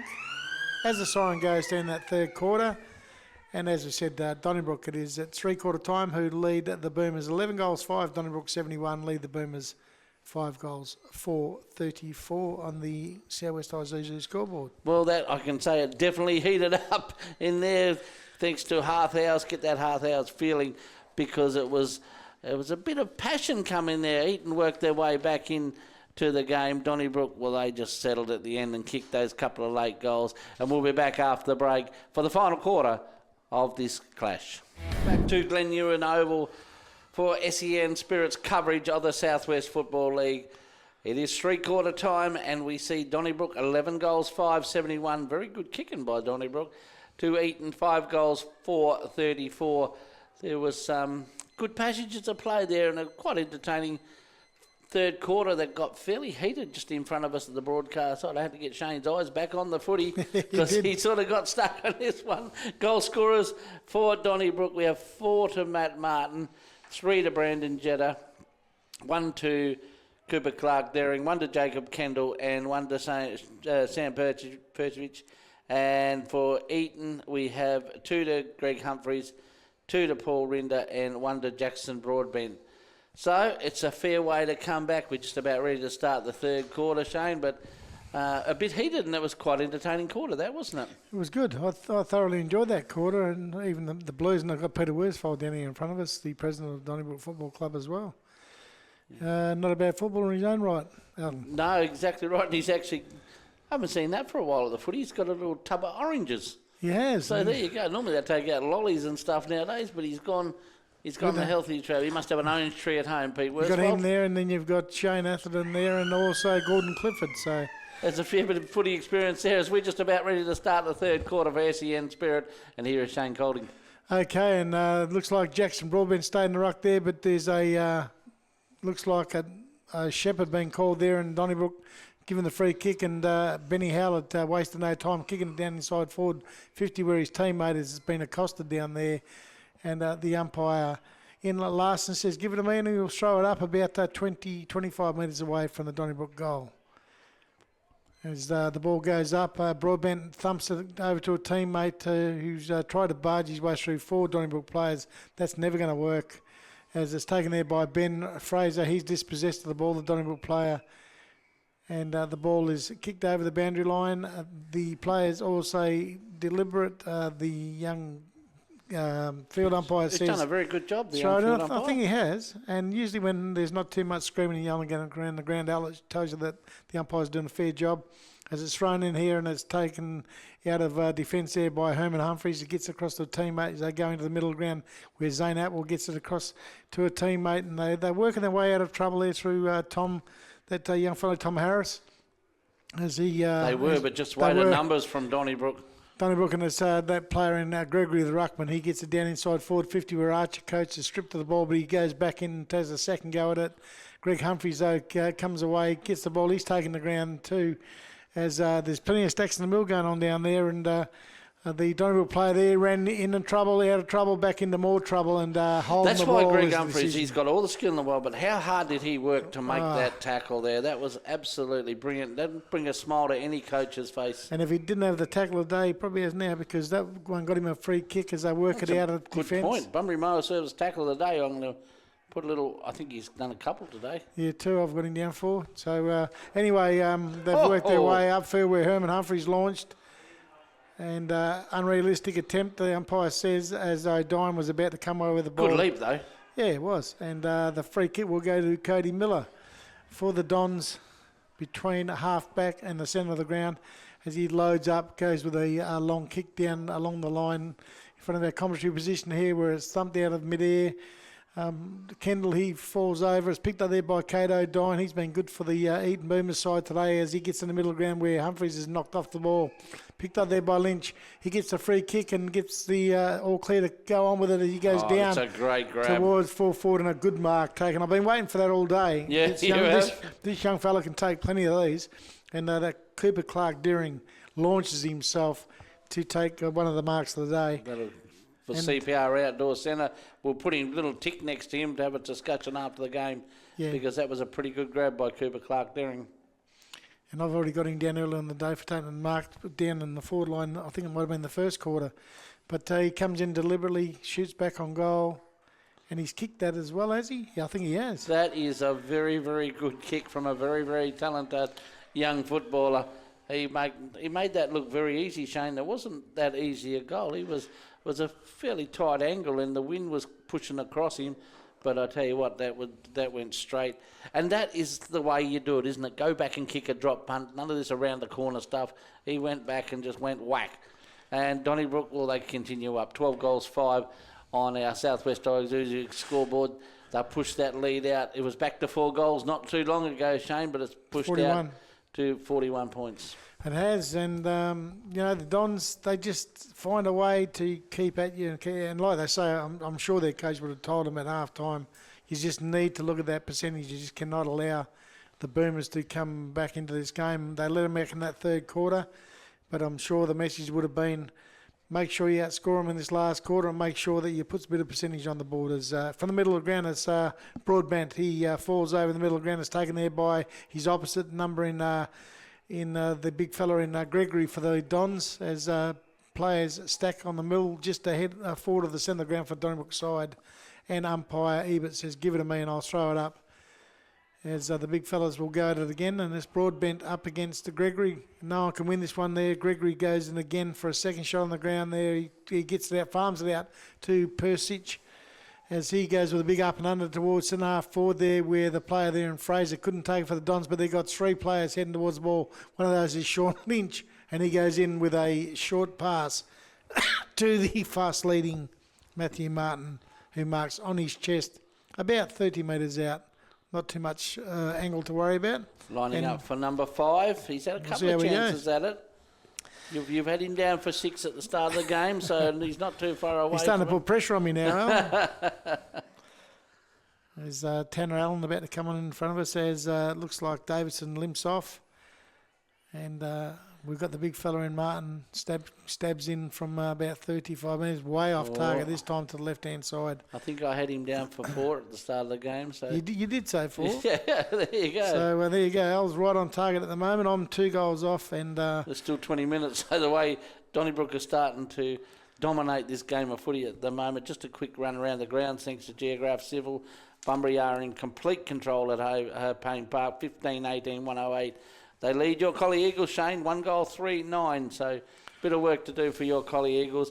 And it looks like HBL doing very well out at Brunswick Oval, 9 goals, 660. They have defeated AMR, 4 goals, 13-37. So great win by the HBL. Okay, and we were out at half back here for the Eaton side where umpire Ebert has said, give it to me and we'll throw the ball up. And it'll be that player in Broadbent up against Gregory. Gregory takes it out of the air, tries to kick it downfield, taken by that player in Davis for the Eaton Boomers. He gets it further afield where it's Tanner Allen that's taken the ball here, taking the mark, and he'll go back and steady things up and then kick down along this scoreboard, not the scoreboard, the commentary wing. And the ball has gone off hands across the boundary line and will be thrown back into play as the big fellas trying to make their way to the throw-in. As Gregory gets there first, Jackson Broadbent gets there, knocks it down into the path of a teammate there, but Gregory follows up and tries to throw his Eaton opponent off him so he can get rid of the ball, but Jackson Hill it was, umpire Ebers has given him in. We'll throw it up again, as this time it's Broadbent that wins his tap. It gets it to his teammate there in Tom Harris. Harris nice over kick to by O'Dine. Khan, he's been good too, Kate O'Dine, as he goes inside forward 50. And guess what? Mr. Eaton Boomers in Greg Humphries has taken the mark about 40 metres out directly in front. Thanks to City and Regional Fuels. That was a nice pass. A nice ruck work went down to O'Dine, and he just threaded the needle, if you like, to a nice lead to Humphries. And he will line up for his second, I think, isn't it? Second, Shane? yeah, he's got one. This will be his second. And O'Dine's good. He, like I said, they've had a few more of those sorts of players as he's missed.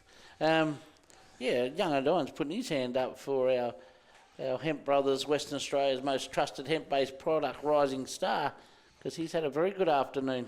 Yeah, he's been very good. He's given them something all day as Donnybrook unload right down towards the middle of the ground from full back as they end to come away. It's that player in Kuzic, Sam, Persic, whatever you'd like to call him, but I tell you what, he's a ball magnet, and he's got the ball star, again. He is a star in the making, that young fella, and he'll get a free kick in the middle of the ground. The man who stands on the mark is O'Dine for Eaton, as the player for Donnybrook goes out wide. He finds Giblet. Giblet goes downfield to find Kai Lucy, and he goes inside forward 50, where two players from Donnybrook knock each other over. It's only left to that player and Alan Davis to clean up for the Boomers. He gets across to Renan Salmon, who kicks long down towards centre wing, where Humphries launched again, but it's... once a 4-on-1 again. Yeah, and that was that player in Kai Lucy that goes downfield to Ben Howlett. He's been very good as well, as he goes around a big circle, goes with the right boot right down towards full forward there, where Eaton player was taken high. He was. And they're very light on down there in the back line, Eaton. Yeah, they need a bit of height, don't they, over the summer? They need to go shopping. And that's Chinnery, Liam Chinnery, that's taken the mark there. He goes in short, where he finds another good player for them in Stephen Kane, as he goes to the big up and under in the middle of the ground, where over the top. That would have been an absolute beauty. Well, I tell you what, it would be mark of the day anyway. He didn't miss it by much either, did he, Lukey Lukey Dale? Yeah, and he can launch like that. As his eyes lit up too, I think. He did. The big fella's got it again, and this time it's Broadbent that gets down to Alan Davis. He's been all right. He's been useful. He gets across to a teammate there, and that little fella in Stephen Kane again.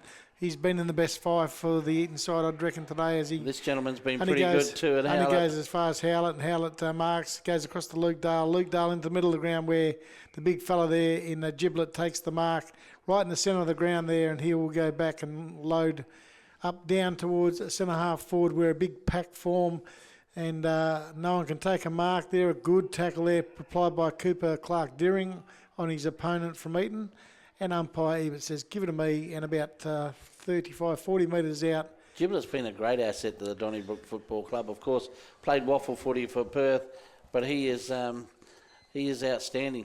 Yeah, he's a very good player. As Eaton get it through Jackson, but he hand passed to a teammate who kicked it direct to Jacob Kendall, and Kendall fat 55 metres out from his own goal.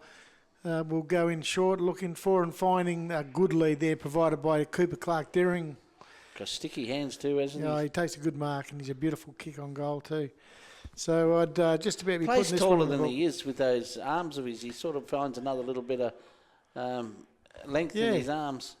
But he's up for two. This will be number 3 if he can convert. As we see the changes keep being rung on the coach's bench. That is a very, very good kick, and we'd expect no less. That went straight through the middle from Cooper Clark Deering, and as you said, Shane, that's his second for the afternoon. And they just continue to build. And as you said before, every goal is going to be huge, because I think percentage is going to play a little bit of a part in this season, the way the ladder's shaping up for Buckingham, the Butchers.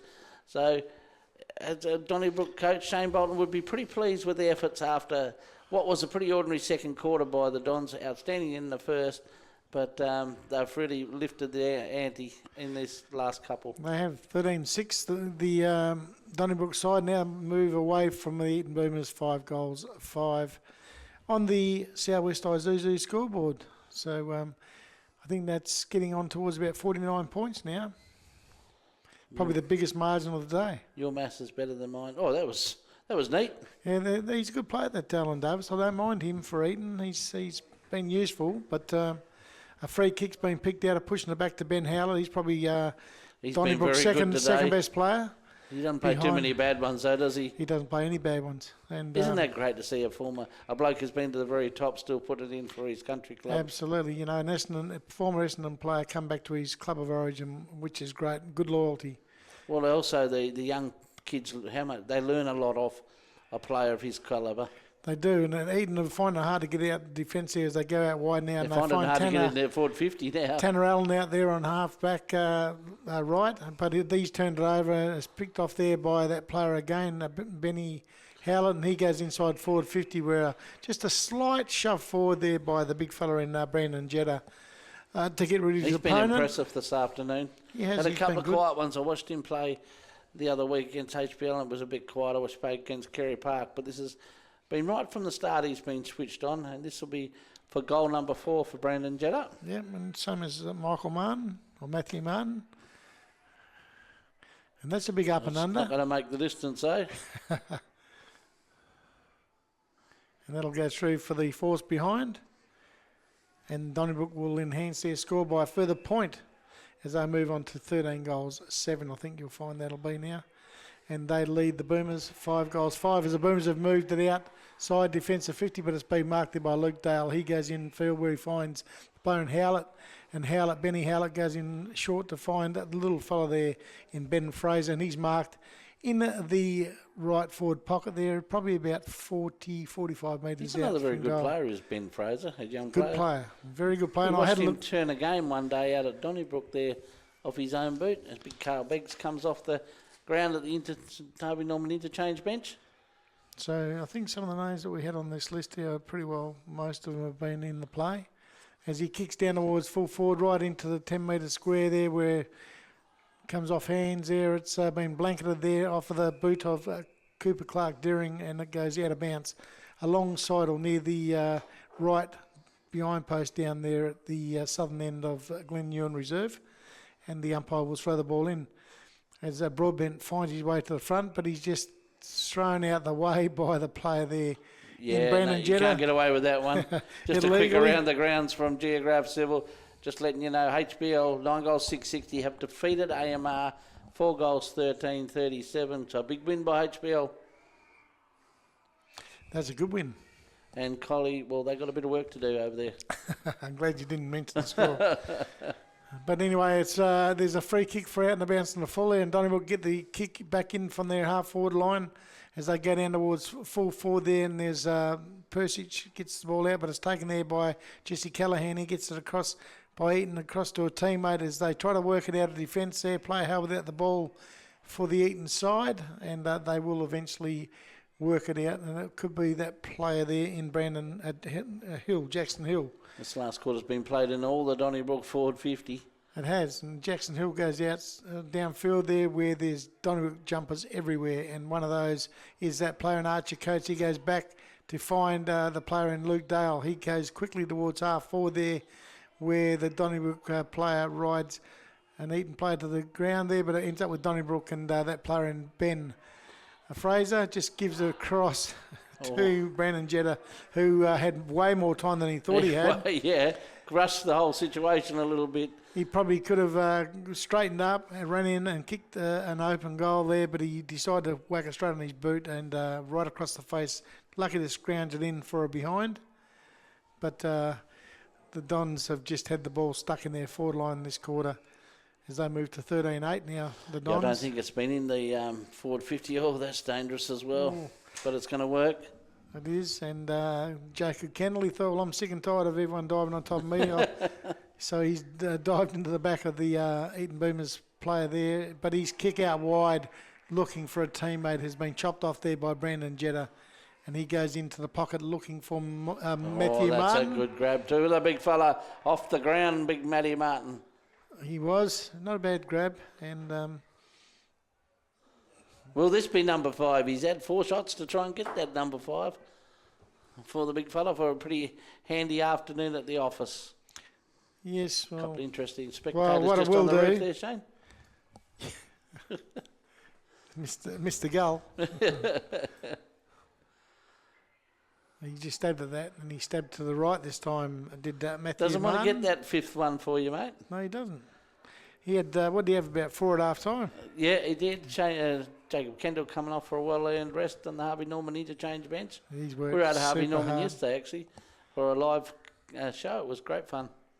So 13-9 now, the Dons, and they lead the Eaton Boomers 5 goals, 5, and that's a leader now of 52 points to the Dons on the Southwest Isuzu scoreboard, as Eaton have brought it out of defence. They get it right back into the middle of the ground there, but a great mark Gee, they're starting to put on a bit of a show taken now. there by Gibler, I think that is, and he'd have to go down too for the mark of the day. For the CPR Outdoor Centre mark of the day. There's been a few good grabs. He went to Kailusi down towards the player in Adau, and Adau goes down into the pocket. I thought he Sean might Lynch, let I it think loose that might there, be. Chris Adau from there. I thought he was, but he's in his old age, he's gotten very unselfish, and he goes down into the pocket to find that player in Sean Lynch. Chris played a lot of games on this ground as an Eaton player before he went out to Donnybrook, and very successful player.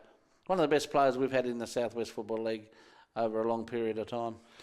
That's it. So Sean Lynch, he'll only kick from probably 25, 30 metres out on a pretty severe angle, but I've seen plenty of goals kicked from that direction on this oval as he goes back. Shoots on goal with a struggly old helicopter Well, how are you punt. going to describe that? It went straight through the middle. It did. And another goal on the board to the Donnybrook side as they move their way now on to 14 goals, 8. And that'll be about 87. Well, you describe, all you need to do is go between those two big sticks. I suppose it doesn't matter how it spins, but that was horrible off the boot. But it went dead straight. So It did. And so 14-9, 83 it is, 93 it is now, to 5-5, 35. And this is getting up to be a very handy percentage. Well, it's nearly a 10-goal booster. lead now, Al, and that's what their coach would have been wanting when at half time. A percentage booster like this to get their percentage up a bit as it goes back in the middle of the ground, and umpire Ralphard is in there with Rinda back into the ruck up against Gregory. Rinda wins this one easily there down to the pack, base of the pack there where Perkusic was knocked the ball further afield where his Donnybrook teammates dived on the ball, but it was stacks on the middle, and umpire Wolf Ralph said give it to me and we'll throw the ball up as this time Rinda wins it out the side of the pack there to that player in Atwell. Back to Rinda, he's grabbed without the ball there, and the umpire in Rolf saw that, and the big fella in Rinda will get the kick just backward of the centre of the ground. Hard to believe it got to back in with 4 goals, didn't it? And midway through that third quarter. It did, Del, and we're just about to tick into 20 minutes in this quarter. I don't think there'll be a lot of this quarter. Well, the Dons have kicked 3 goals, so there's only 3 goals. We'd reckon about a minute a goal, so probably maybe 23, so probably 3 minutes to go. As goes up towards half forward for the Eaton side, and the player there in Stephen Kane, he's been good for them today as he gets it over to Davis to Collard, Carl Nice Collard, goal. who runs past, and he goes bang straight over the goal umpire's head. For a very nice little goal there for the Eaton side as we tick down to time here at Glen Ewan Reserve, and Carl Collard seemed to be very happy with that.